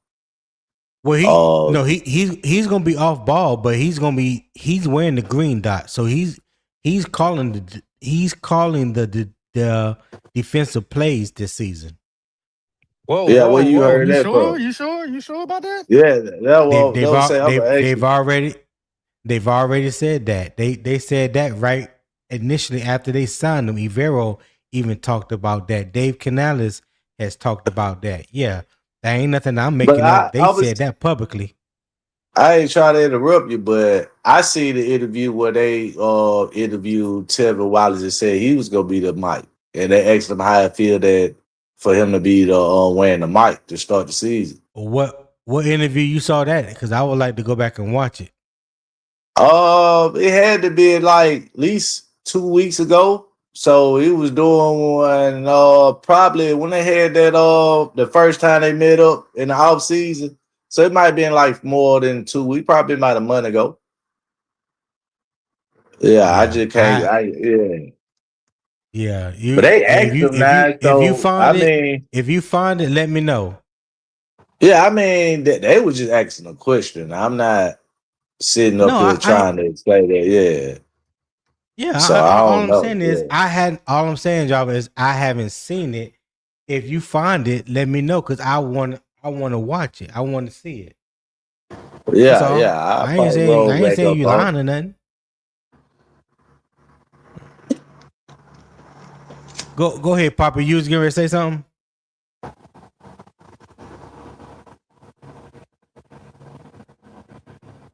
Popping.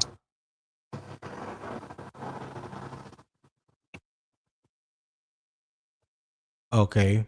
Popping is not in a good area right now. Just mute him for a second. All right. Driver. Do you believe that Iveros should simplify the calls at the end of the half?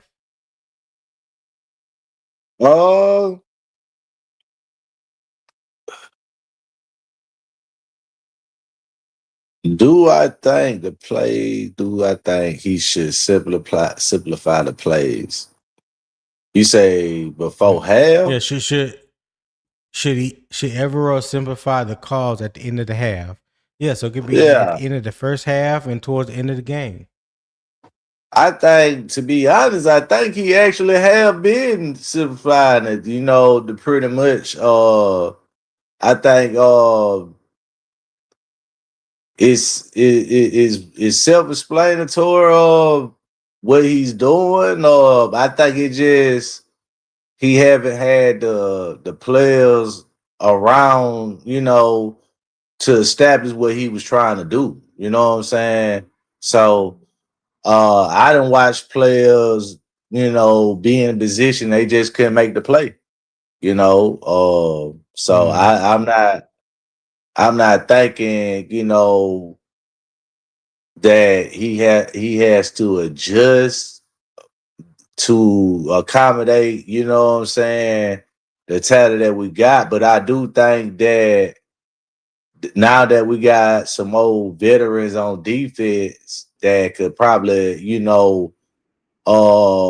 get a quicker jump on the defense of what he's trying to put together, because that's what I think the difference between Rose Boone and Devin Lloyd. Devin Lloyd will be able to come straight in and understand the defense. So I don't think he had to do nothing to simplify at this point. Right. Big Zip, what's happening, baby? What's going on? Good morning, y'all. How y'all doing? Good morning, man. Everything's pie. Everything's pie this morning. What's happening with you? Hell yeah. Hey, man. Tony, as usual, you got another good discussion going this morning, brother. Hey, I heard something that I really didn't like. You know what I'm saying? So I figured I'd hit the link. You know what I'm saying? Okay. Talk about it. Man, goddamn it. In what football motherfucking world would you give a Trevin Wallace a goddamn green dot over Devin Lloyd? Please, because that makes 0 sense. 0. Yeah, he talking to you, driver. Well, I don't think he understood what I was saying. I was basically pointing out that they said that Trevor Wallace is gonna be the green mic. Had a green mic. They asked him a question about it. I mean, I'm not sitting up here thinking that he gonna be the green mic. Had a mic. I thought Lord would have it. You know what I'm saying? So I'm just spreading the information around. So to make it clear that I'm not attacking you, driver, I just want to say, I feel like if that was to happen, there's some studying in the Carolina Panthers that we need to goddamn be doing, because that just makes 0 sense at all. Like, there's no sense. I don't even understand why some shit like that would be floating around. You know what I'm saying? Yeah. Hey, they probably asked him in that same interview. I want to see that shit too, Tony. They probably asked him in that same interview, do you really think you deserve it over Devin Lloyd? Because come on, man. Are you serious? All you probably got to do is Google it. Go home, Google that Trevor Wallace interview. I'm telling you, actually, nigga, hey, I remember. I watched the whole interview. I'm not saying you lying either, driver. I'm just saying, like I say, if Carolina was to do that, then we really need to take a step back and look at this shit and what's going on. Because why the fuck would you pay Devin Lloyd all of that money and not make him your green dot? Especially when you're looking at his overall, what he's done in the NFL overall. There's no motherfucking way I'm giving Trevin Wallace a green dot over him. Maybe they were talking about a scenario where Devin Lloyd isn't available. You know what I'm saying? Or maybe in a certain scheme where Devin Lloyd might be playing, Yeah, I don't know. I don't know. I haven't seen him with his hands in the dirt either. So I can't say that. But I just don't think that makes Devin Seeing Lloyd. who with their hands in the dirt. Yeah, Devin Lloyd. you ain't gonna never see him with his hands in the dirt. Exactly. So I just don't see no other position that he would play on the defense besides the Mike with a green dot. Yeah. Like I see an interview that he did back in 2024. We were talking about wearing the green dot helmet. That was his rookie year. I don't see anything. I don't see anything for 2026. Mm-hmm. Yeah, but I just know that that Dave Canales and Ivero have both said publicly that Devin Lloyd will be wearing the green dot. So it would be crazy for something to have come out somewhere else and Trevor Wallace is saying that he's gonna wear the green dot. Well, that's like conflicting stories. You know what I'm saying? So I think we will see. We will see. Now, if Devin Lloyd is not playing Thursday against the Cardinals, which I doubt that he will play, and if Trevor Wallace does play, of course he'll wear the green dot, during that time. But in the regular season game, week 1, I would err on the side of caution and go with Dave Canales and Ivero has said multiple times this offseason that Devin Lloyd is wearing the green dot. So Zip, let me ask you a question. So we was talking about the Chicago Bears, and this is when they have the ball, they on offense. So up on the screen is 4 things that I felt like Carolina must do to control the Bears. 1 is keep Caleb Williams contained. 2 is limit explosive plays. 3 is win early downs, and 4 is defend the 2-minute offense. Of those 4 things, which is the most important to you? Let me see. I think to be honest with you, I think it's going to be keeping Williams contained. Because I think that will fall into winning early downs and limiting the explosive plays. I think if you keep him contained, that's going to limit his explosive plays. And that's really what we want to do. We want to make him stay in the pocket and pass on this secondary. And we really want to make him go down the field. Zip, turn your radio down because I hear myself reverbing in your background. Oh, okay, yeah. You connected to my car. Is it better now? Oh, okay. Yeah. Okay. Yeah, but I think that'll if we can contain him, we can officially, slow down their offense. And to be honest with you, Tony, I think our defense, with the additions that we made, matches up well against their offense. Okay. All right.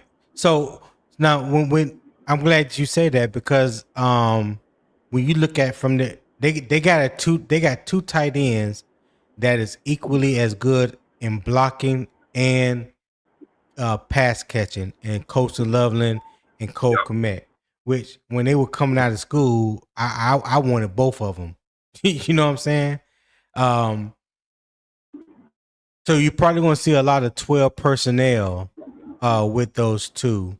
So yes, we upgraded with Devin Lloyd, but I still feel like the linebacker position is one of the weaker positions on the defensive side of the ball. So we know what Devin Lloyd can do in coverage. What happens when they employ that 12 personnel and it's in a passing down and both tight ends is in receiving routes? Do we have 2 linebackers that can cover those guys? I think one of them make be honest with you, Tony. I Oh, think you that'll be something that'll come later on in the game as they try to search for answers on the offensive side of the ball. I think coming in, they're going to come out 13 personnel and try to run the ball. And I think through that interior, you breaking up, now, Zip. You breaking up bad.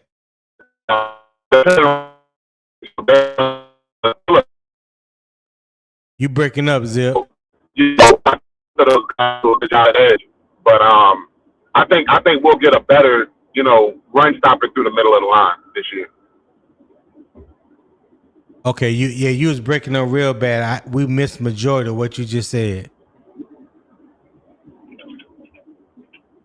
Hey, hush! Oh, I'm fucking crying, man. Yeah, we okay. Zip dropped off. All right. So Papa asked me a question. Let's see. Papa said, "Do you believe in Wallace, Tony?" I believe in him. He has been injury prone the past couple years. His the Chicago Bears, the offense, their offense and what Carolina must do to control them. So on the screen, I have 4 things that I felt like Carolina needed to do in order to control the Bears offense. And one is keep Caleb Williams contained, 2, limit explosive plays, 3, win early downs, and 4, defend a 2-minute offense. So of those 4 things that I have listed there on the screen, I would. You can hear me? Hello?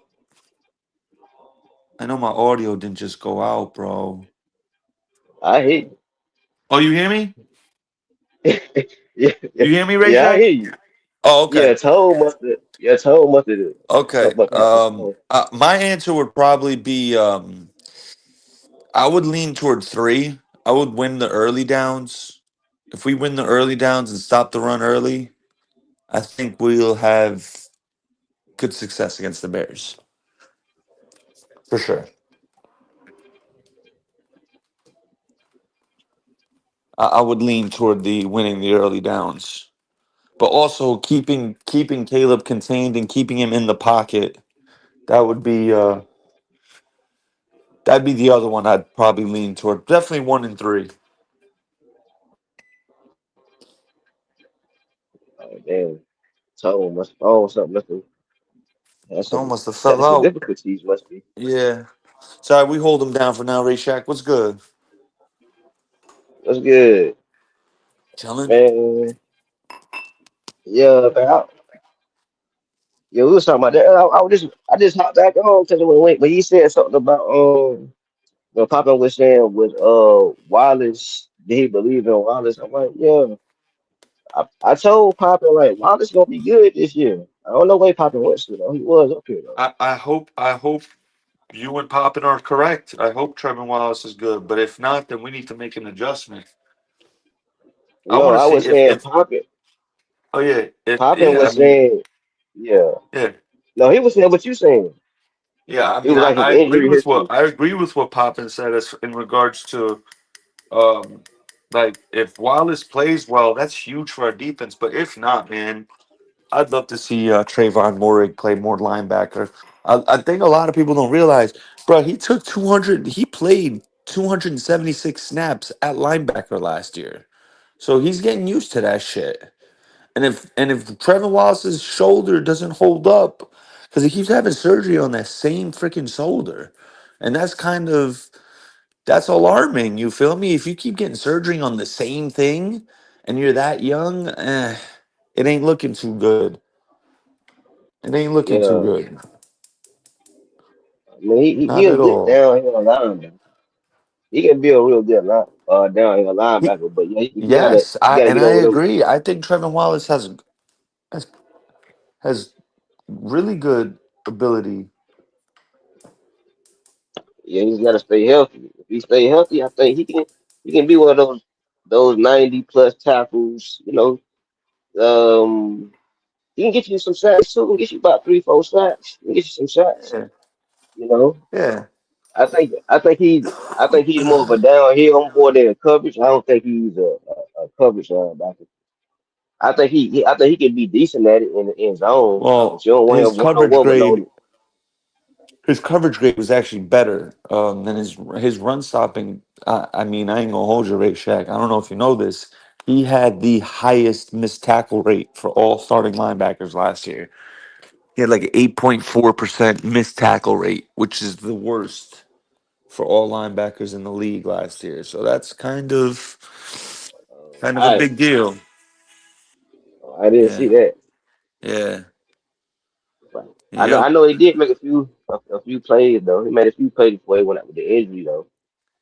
Um, but I mean, like this is third year, so I think what is it? He was a second round draft pick, so he only got like another year left. So you know, they third year is usually when they really buckle down and you know what they are. If he don't do it this year, then he ain't gonna do it at all. So yeah,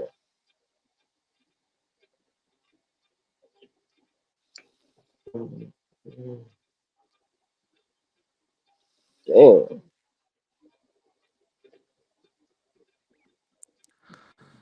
Tone must be out of service.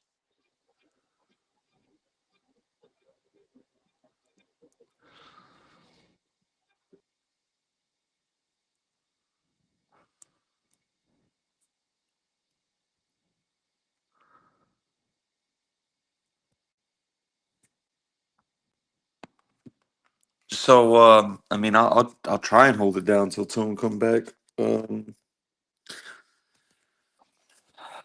Yeah. So I have a really good friend who's a Bears fan. I was texting him yesterday. I said, as a Bears fan, can you obviously provide me some insight so I could relay back to my Panther fans? And he said, "Quote, LOL. I think it'll be a good game week one. Very few teams are primed out the gate. I would suspect our offense is the best we've seen. Sounds like Caleb really is taking strides in the offense, but from what I've heard so far, what does it say? From what I've heard so far, our defense is a big question mark. Lots of cover issues, two new safeties. Kyler Gordon is made of glass on the pup list to start off camp. Fans say they see him partying at clubs. That's not good.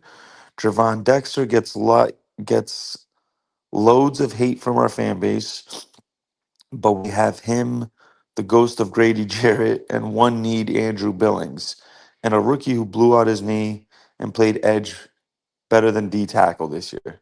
We brought in three journeymen and a 6th round rookie, although I do love the 6th rounder, relying on Austin Booker, question mark at interior D line, and we got speed at the linebacker position, but I think our defense could be cheeks like week one. So my buddy, a Bears fan, does not have a lot of um, hope in the defense week one. So I think that if the Panthers are able to run the ball consistently, especially early, I think we should be all right week one. What up, Tone? My my guy. I Anyone greatly hear me? appreciate you. Tone, can you hear me? Can you hear me now? If you're speaking, Tone, I cannot hear you. I'm gonna try falling out and coming back. Hey, can everybody in the chat hear me? I don't know what happened, but I had to shut my stuff down and restart it. Y'all let me know by putting the one in the chat if you can hear me. Can you hear me now, Nick? Yes, sir. Yes, you're clear.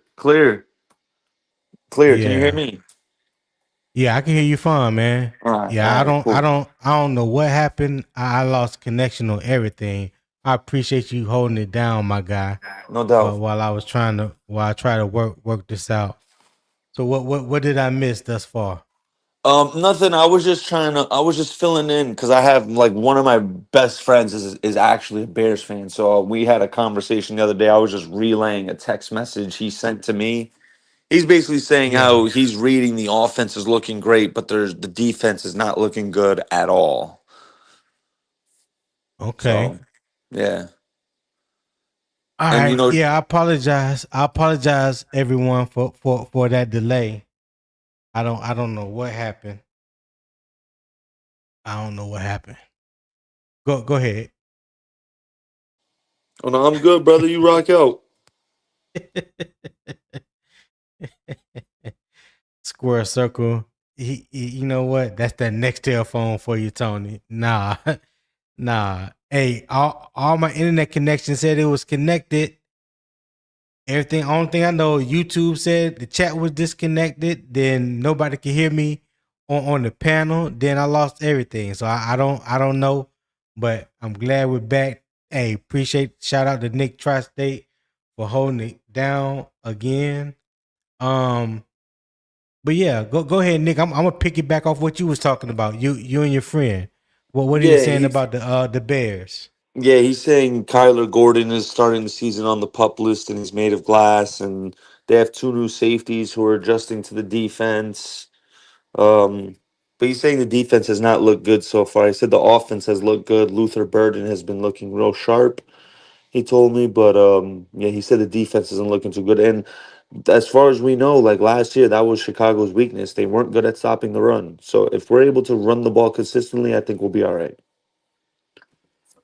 Yeah, And this yeah. just came out. Ben Johnson just Underdog just tweeted this. Ben Johnson, Kyle Monangai considered day to day with a soft tissue injury, so it's not looking too serious. But he's hurt. He got hurt a little bit. So Okay, Kyle Monangai, yep, soft tissue issues. But yep, just like Carolina is not the only team going through injuries this early part of training camp. Everybody is yep, going through injuries. You know yep, what I mean? So yep. I'm not surprised. I'm not shook by it.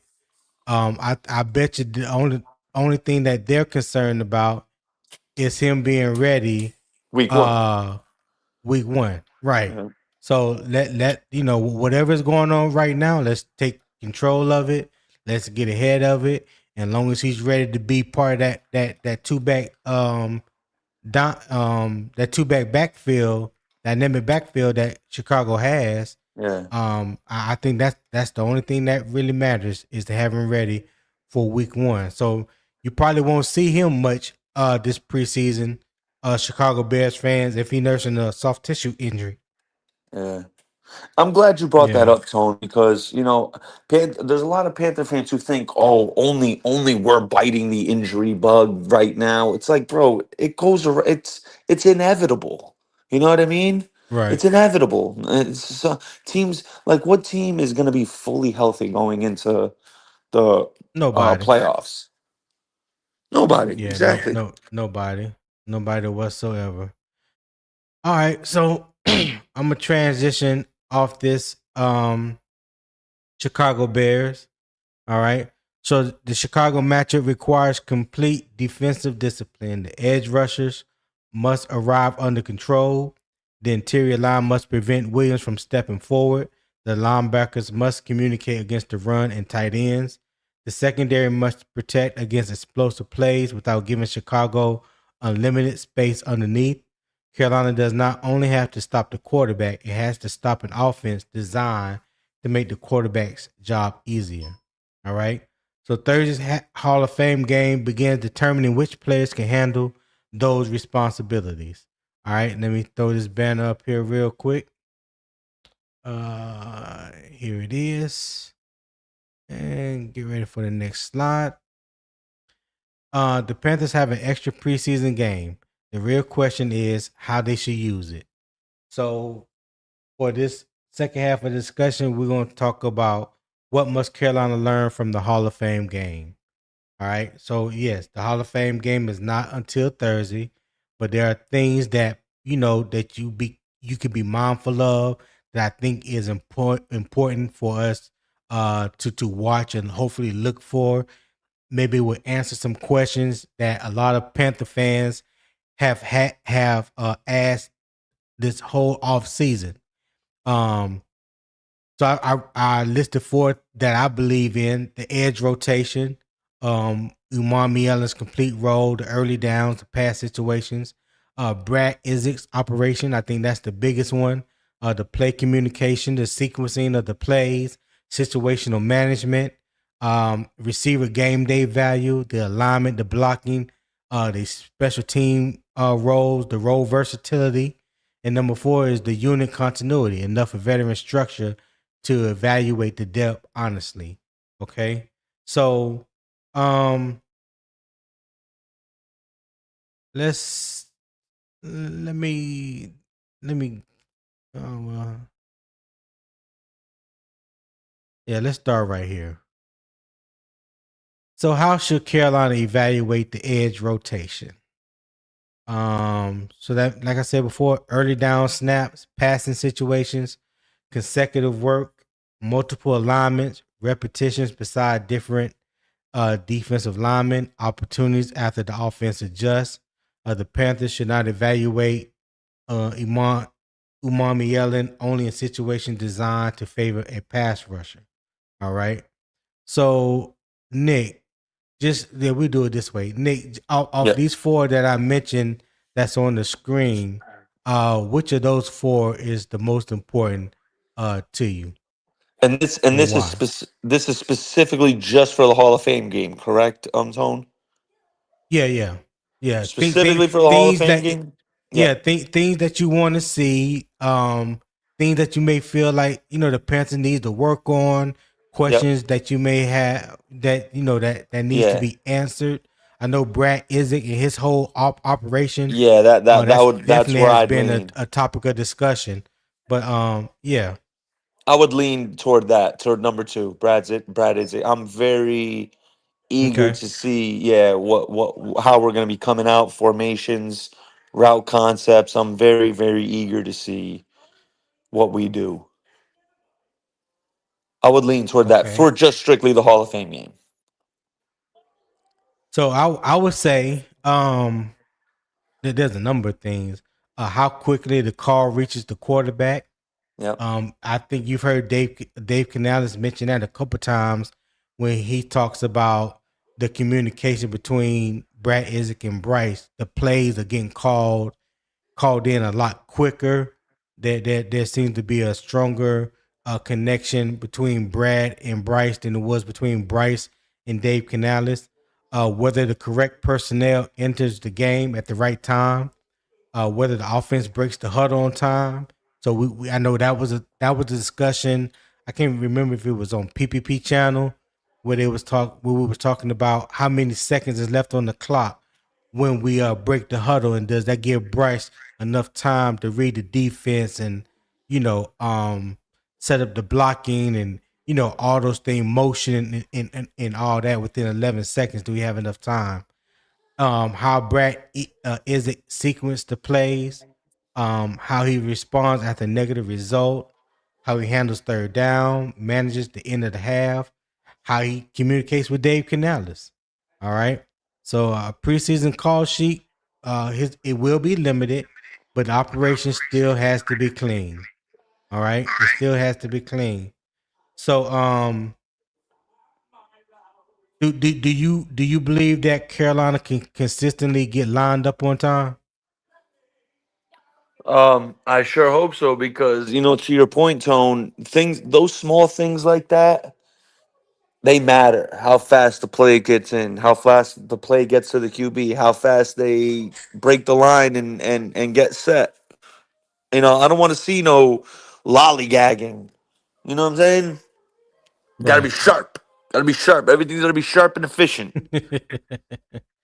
Yeah. Break the huddle with a purpose, huh? Yeah, man. No lollygagging. Yeah. Ain't no half stepping. So let me ask you this also. How involved do you think Dave Canales should remain during the game? Man, that's a great question. I I mean, know. man, everyone, and all the speculation is Dave wants to, be more involved, and as far as speaking to the refs and communicating with the refs and this, that, and the third, and Yeah.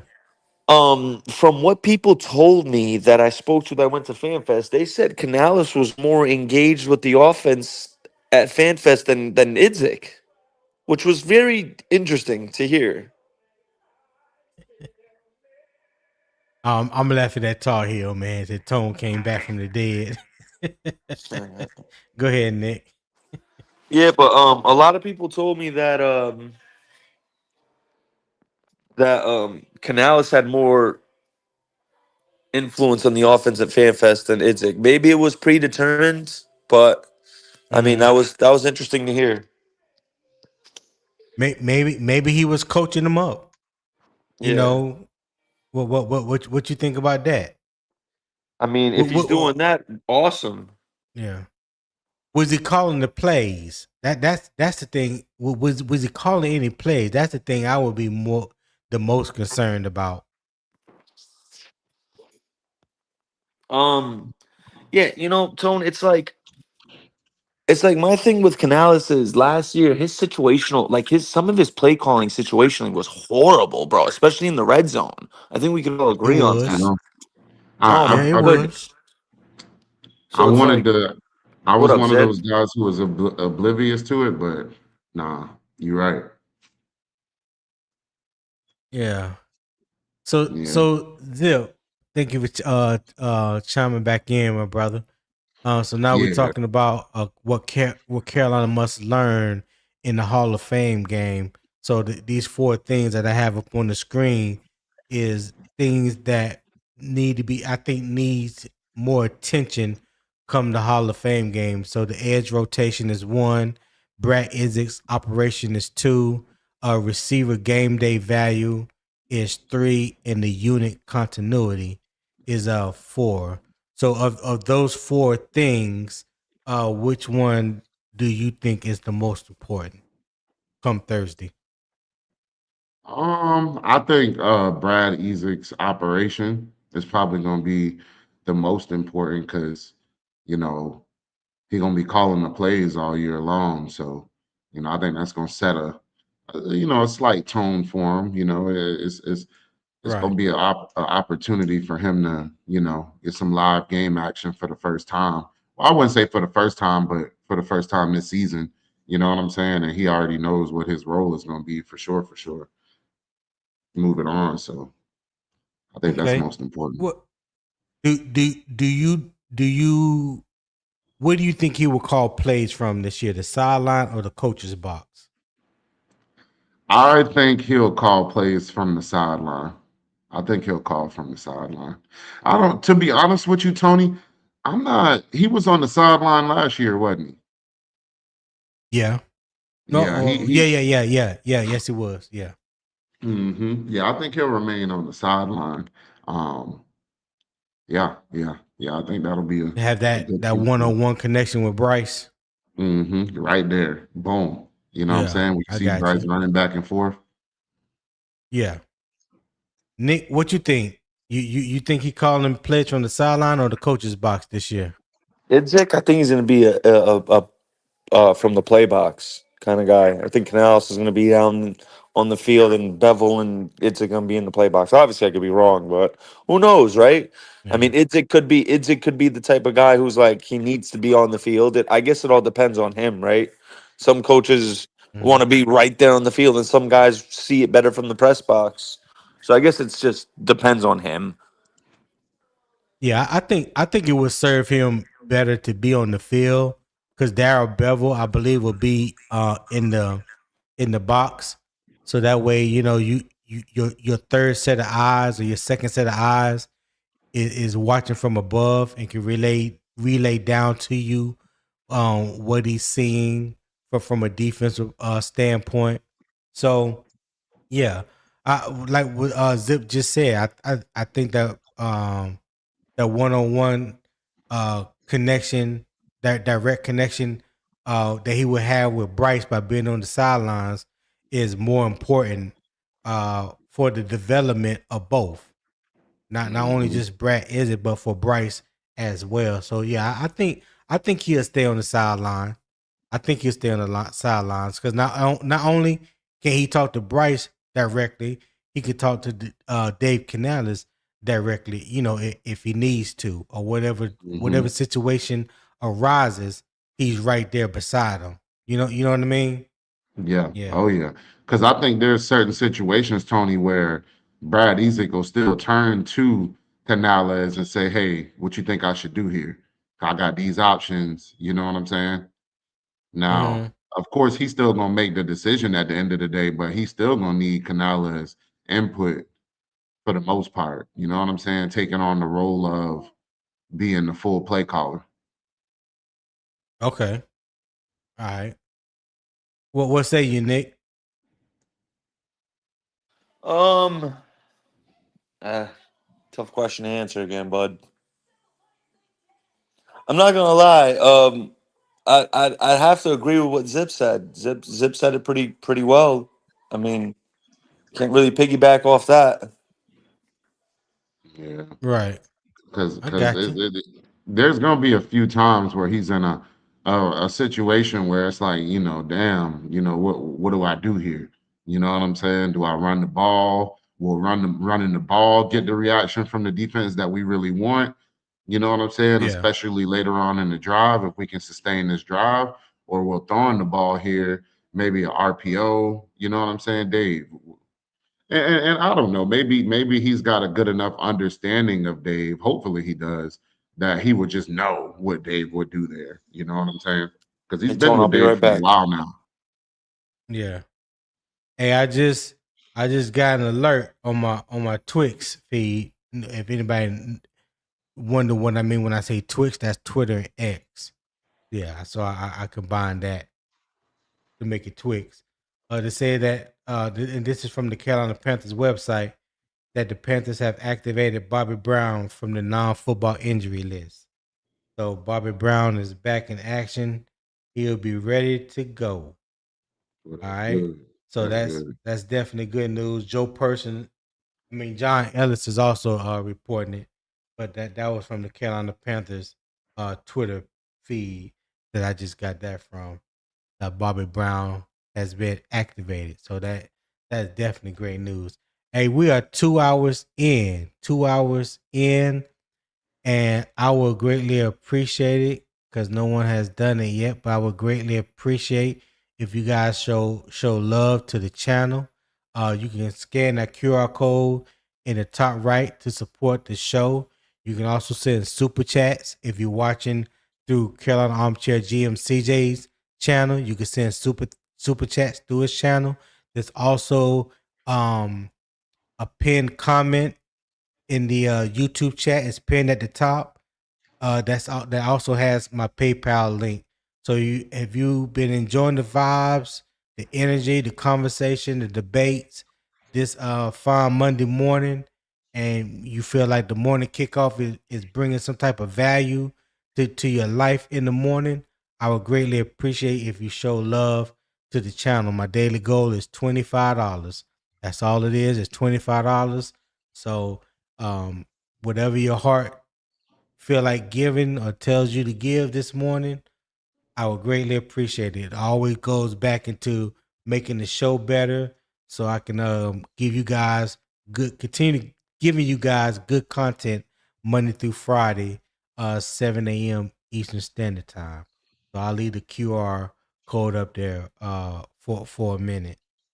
All right. So we've already talked about number one, the edge rotation. That was basically like the foundation of today's show, talking about Princely Umanmielen, and we just got to talking about Brad Idzik's his operation and what we would like to see come Thursday night. So let's talk about number three. Let me bring Nick back to the stage. Let's talk about number three, the receiver game day value. All right. Mhm. This is not another discussion about directly replacing Brazel. The preseason evaluation is broader. A reserve receiver must contribute when the ball is not coming to him. That includes correct alignment, route spacing, blocking, motion responsibilities, special team coverage, return responsibilities, situational awareness, the ability to play more than one receiver position. All right. So Fan Fest included notable passing game plays, from John Mechie and Casey Washington, while the Panthers have also praised Bryson Tremaine's timing and understanding of multiple receiver positions. All right.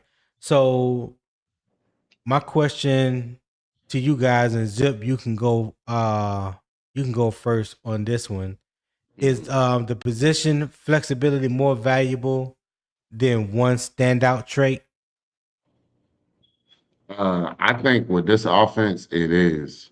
I think we need the ability, and I don't think it changes with Brazil going out, but we need the ability to be able to move Tet to the slot and Jalen Coker out to the X, or you know what I'm saying? Maybe even Yeah. XL for a certain formation.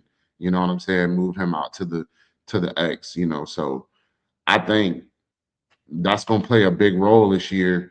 And on top of that, I think we're bringing back, pretty much the main three guys, that played last year. So I think that's going to be another valuable asset come week one. Okay. What about you, Nick Tri-State? Is position flexibility more valuable than one standout trait? Oh man. Oh yes. Yes. I think so. Okay. It keeps defenses on their heels. They don't know what to game plan for. A guy could be lined up as an X or Y or Z. Yeah.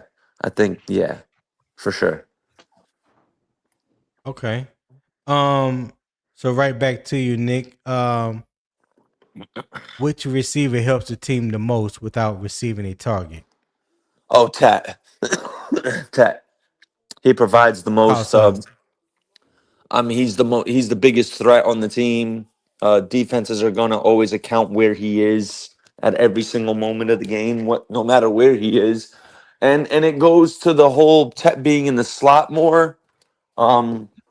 We know this, guys. Us guys here talking football, who actually understand football. Understand that Tet being in the slot forces defenses to cloud their coverages, which in essence gives us an advantage on the outside with guys like Coker and XL. And if we had a guy like Brazel, the offense's potential could have been sky, could have been to the moon. But Tet offers us an ability, whether it's out lined up outside or inside. Defenses are always gonna account where he is. I mean, we saw early on in his rookie year. I could send you a screenshot. I have the all 22 tone and zip. And when we played New England, bro, Yeah. I'm watching the film, bro. And I kid you not, dog. They treated Tet like moss, bro. They had the DB pressing him at the line, and the safety was directly 8 yards behind the corner, like straight behind him. Like they were Mm-hmm. treating Tet like like a god, bro. And that was just his fourth game in the NFL. So he doesn't have to get the ball to it's kind of like with Jamar and Cincy and with JSN in Seattle. Like wherever they are, you got to take accountability, like and take account where they are every time they're step on the field. So yeah, Yeah. my answer would definitely be Tet. Okay, Zip. What you got? And let me. 'Cause I know. I think Tri-State missed just one word in that question. Which receiver helps the team most without receiving a target? Without receiving a target. Um, Mm-hmm. I think uh that's you're gonna get a guy like XL or Jimmy Horn. I think XL. I think XL brings a good you know attention to him with his speed. So you're gonna watch him and it's gonna open up other guys. You know what I'm saying? Okay. I Especially will have to go ahead. Go ahead. no, no, no. I was just gonna say in a certain scenario, especially where you line XL up. Say he gets in a X situation and you got Tet in the slot. Shit, I mean, of course you're gonna look at Tet because you don't know what the hell he's gonna do from the slot, but at the same time, you don't want to let XL get wide open down the sideline. You know. That's true. That is true. For me, if I'm talking about just the starters who will help the most without receiving a target, I would say Coker because he's the better all around receiver. That means that's from blocking, route running, catching, like the total package.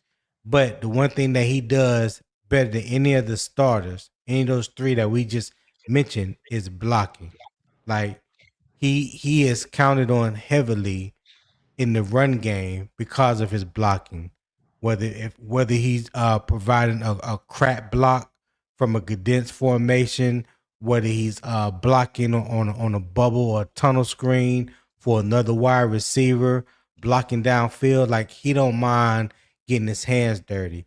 If I'm talking about one of the reserve wide receivers, I would have to go with Bryson Tremaine because he's another outstanding blocking wide receiver. Like he may not get a catch all game, but he can affect the passing and run game because of his blocking ability. So yeah, I would go Jalen Coker amongst the starters, and I would say Bryson Tremaine amongst the reserves, strictly because of their blocking ability. I think they are the two best blocking wide receivers on the team. Anybody dispute that? No, I Nah, mean, Bryson Tremaine is a force in the run game blocking. Yeah, and Jalen Coker gives a good effort at literally everything he does. Like that guy, and that's one thing I like about Jalen Coker is he gives you the same effort with literally everything you ask him to do. Whether it's changing the roles or within the like with his route running, blocking, any of that. You know what I'm saying? Like he's a Swiss Army knife, really. Yeah, he is. He is. That's a good way. That's the good way to look at it. Good way to put it. Mhm. Um,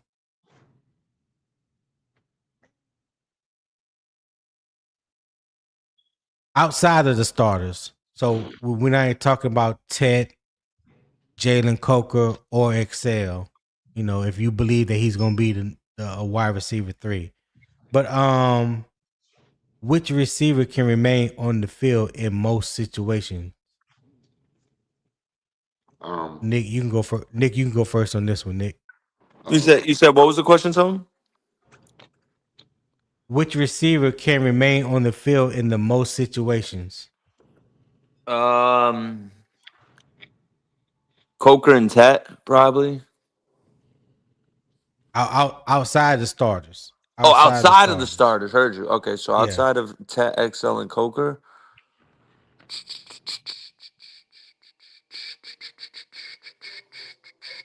I would say either. I'll probably lean David Moore right now. To be honest, I might actually lean David Okay. Moore. Yeah. I All think right. I think with a guy like Brazel, I just want to get this quick in tone. I think with a guy like Brazel going down, I think it makes David Moore more valuable to the team I do now. too. Yeah, I do too. yeah. What you got, Zip? um, hmm.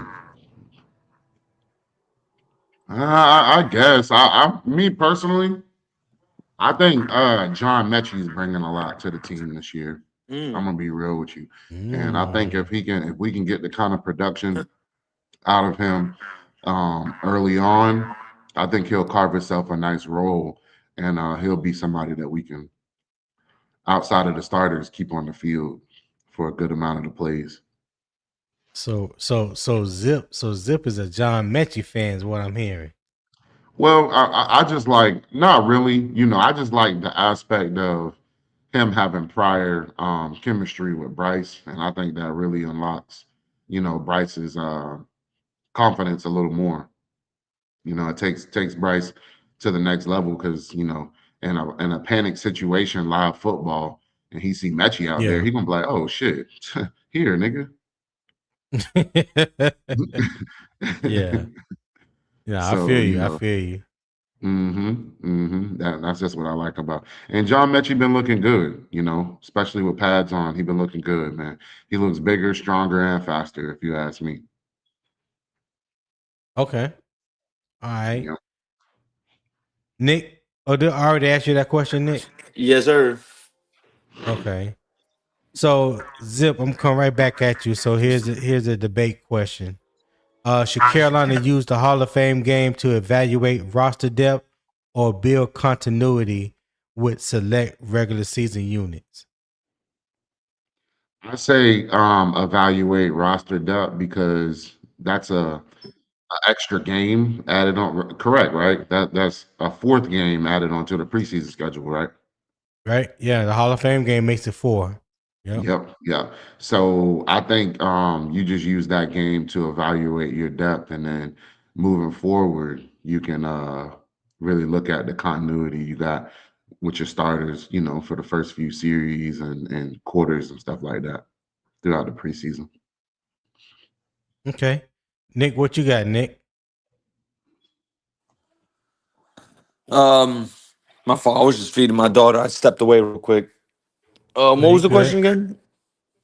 Should Carolina use the Hall of Fame game to evaluate roster depth or build continuity with select regular season units? I mean, it's hard, because the Hall of Fame game has always been a glorified third stringer, fourth stringer game. Um, Right. I don't anticipate seeing a lot of starters out there on Thursday. Maybe we'll see Freeling, a drive or two. Maybe we'll see Jonathan Brooks, but I don't anticipate any more than that. Um, no, I would approach it the same way it's the game has been approached the last several years. I mean, get the third stringers out there, try and see what you got, and a lot of guys who you consider are bubble practice squad or bubble roster guys, and go from there after. Well, I'm gonna play a little devil's advocate, right? So I'm gonna say the regular season continuity because I believe Brad Idzik needs game day play calling work. We need to see the new defensive combinations, the communication and the repetitions. Um, some units may need more operational work more than individual evaluation. Um, yeah, a bunch of backups. They can kind of distort the evaluation. If you're trying to uh get a first, I guess I don't want to say first game, but if you want to get a jump on the evaluation, meaning the Hall of Fame game, maybe you might want to see the starters play a little more in that game as opposed to the first preseason game because we know we have 2 joint practices against the Jaguars and the Texans. You're really not going to see them in those games because they're going to get most of their work during the joint practice session, right? So you might want to see them out there in the Hall of Fame game and getting a little bit more work. They probably rest the second preseason game and let the joint practices against the Texans and the Jaguars be they preseason 3 and 4. What y'all think about that? I mean, me personally, I want to see, even though the potential of players getting hurt before the season is high, I want to see a little more burn in the preseason for the starters, for the ones. I think with Dave Canales being here, that it's been a little bit slow for us to start the season because of it. Yeah. When we don't play them a lot in the in the preseason, and at the end of the day, it's still football. You know what I'm saying? I get it. It's not a regular season game, but shit, get out there and warm your body up. Let's get started. Let's get acclimated with taking game day reps for the regular season. Practice is one Right. thing, but when you get an opportunity to get an early look at the other team's ones, take your ass out there and start, man. And Dave Canales let him play. Little Panther news just dropped. Panthers announced that they have activated Bobby Brown from the non-football injury list. He'll be practicing today. That's good news. Yeah. I already announced that, Nick. Oh, you did? Yeah, Oh, okay. I just saw Yeah. Alex Zitlo just tweeted it. My fault. I wonder Yeah. Sorry. what's the I deal saw. with Big 50. Is Big 50 bad practicing or what, man? Man, he No, gotta go. no update. They not no update as of Friday. As of Friday, he still was out with back soreness. So I that's the know last thing I heard. I But I literally know hate to one be thing. that guy. He better not come back playing like that playoff game because He's that gone performance after is this year, terrible. Zip. As far as I'm concerned, I think he's gone after this year. Well, didn't we only sign him for what? Did we give him 4 years or 3 years? I think we gave No, him he got a 4 years. 5-year I deal. think no, it No, wasn't he had a 5 years. It was 5-year it was deal. it was a 4-year deal, and Damian Lewis got a 3-year deal. Oh, okay. Oh, okay, yeah. I thought it was 5 and 4. We better re-sign D. Lou. He's the guard we got to re-sign. Mm, I agree. I okay. agree wholeheartedly. I I think I he's can go in a quietly whole been I can better. go in a whole nother direction with that topic right there. Yeah. We you know what we near the end, so we ain't got nothing else to do. So if that is the case, like Nick just said, we need to re-sign Damian Lewis. We need to do whatever we can to re-sign Damian Lewis, and that means you let Robert Hunt go, right? Hmm. So who do you think replaced Robert Hunt? And I throw that out there with the caveat of saying, don't forget Icky. If we keep Icky gonna have to play somewhere. And I don't Yeah. I don't see it at left tackle, and I don't see it at right tackle. So it's one of those open guard spots. Maybe may just as well be available to bring Icky. I think he's a better guard than he is a tackle anyway. What y'all think? Go ahead, Zip. You go first. I think Icky could play guard, but at the same time, I think Brady Christensen's somebody you can stick right in there at that right guard position. You know what I'm Okay. saying? I'll give you my thoughts on Brady Christensen in a minute. Go ahead, Nick. What you got? Yeah, I was about to say, Tone. Brady's our guy, man. If Why you Robert say that? Hunt if Robert Hunt is struggling to start the season, Mm-hmm. I wouldn't be opposed to bringing Brady in and starting him at right guard.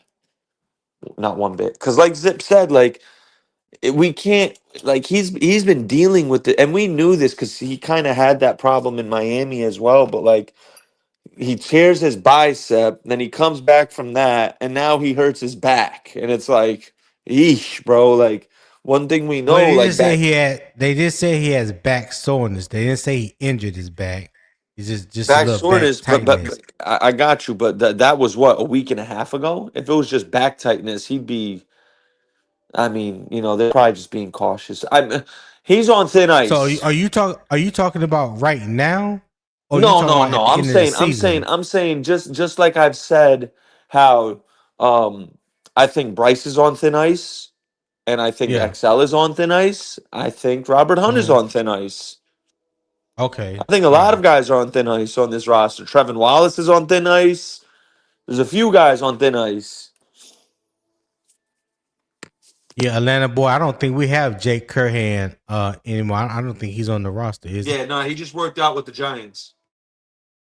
Okay. All right.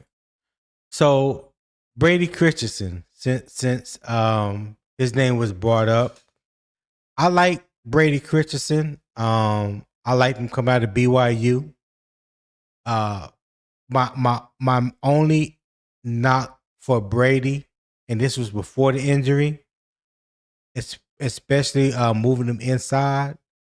I don't think he's strong enough or way enough to play interior offensive line, to play either one of the guard spots.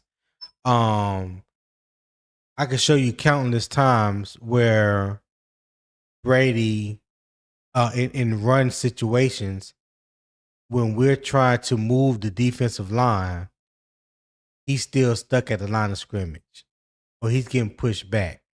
You know what I'm saying? He has some good moments. I do like him when we run a stretch zone, or wide zone. You know, you can use his athleticism when you're talking about moving, getting better leverage on the defensive linemen, things of that nature. But when you're just talking about third and 1 or 4th and inches, and you really gotta have it, I need somebody in the middle that can move some furniture, and he ain't no furniture mover in that aspect. So that's why I think Icky will be better at the guard position, because he adds to that size in the middle. Even though I don't remember what Luke Fortin's size. I think he's like 305, something like that. And I know that Sam Heck is like between 300 and 305 as well. So you're not like you have a big center, but Damian Lewis is like 320, 325. Robert Hunt is about 325, 330, something like that. Then you want to substitute him and put him in, put Brady Christensen in there. To me, is like no difference than when we had what's the name that just went to Buffalo. Help me out, DJ Moore? guys. No. I'm talking about offensive lineman. Oh, Who was here last year that was playing right guard before Robert Hunt, and then played a little center when he came back from injury.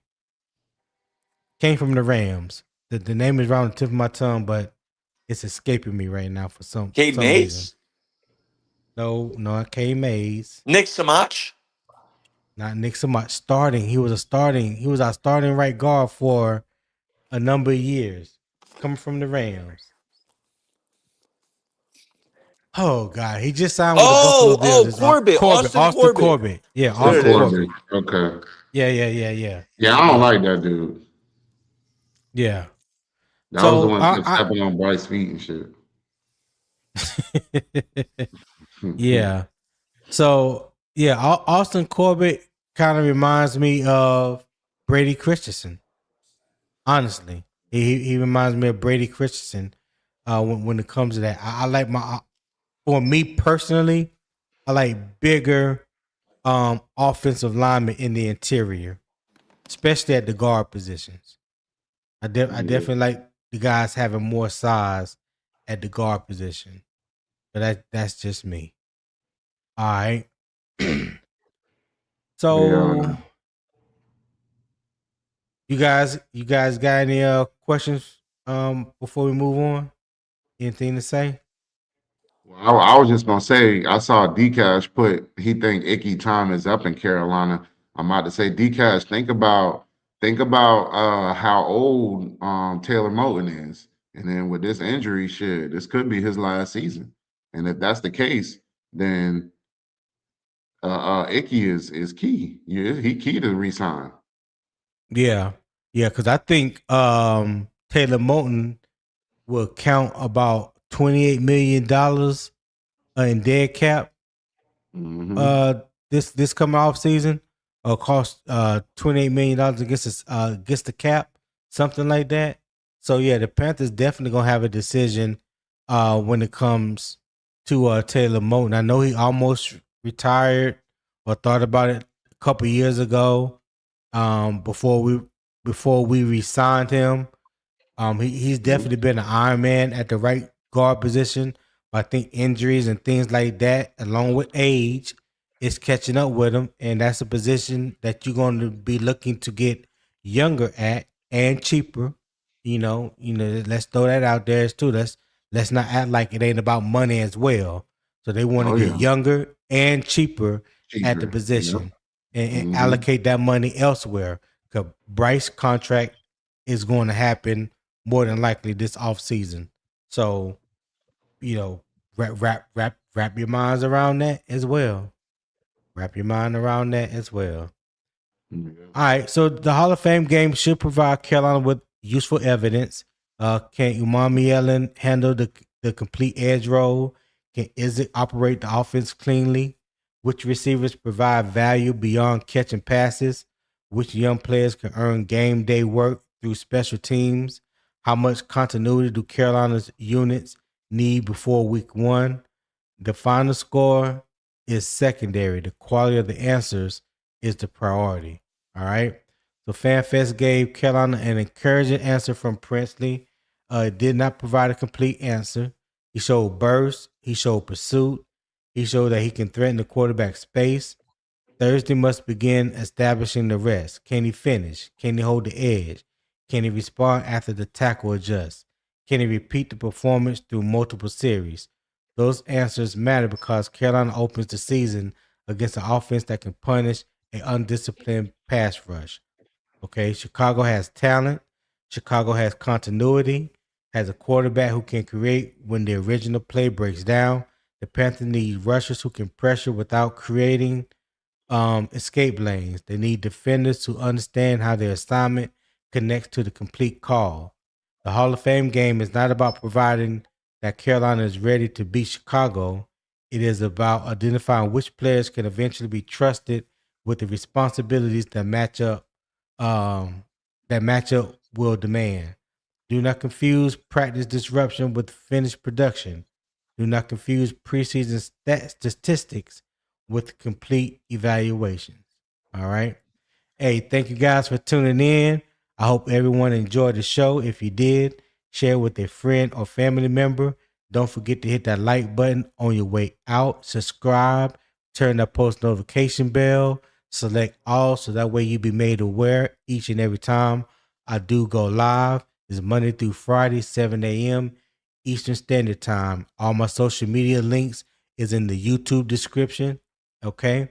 I appreciate everybody for hanging out with me this morning. Appreciate you sticking through. Nick Tri-State for holding me down during the technical difficulties. I appreciate you again, my brother. Got you, dog. And until next time, Panther Nation, keep pounding.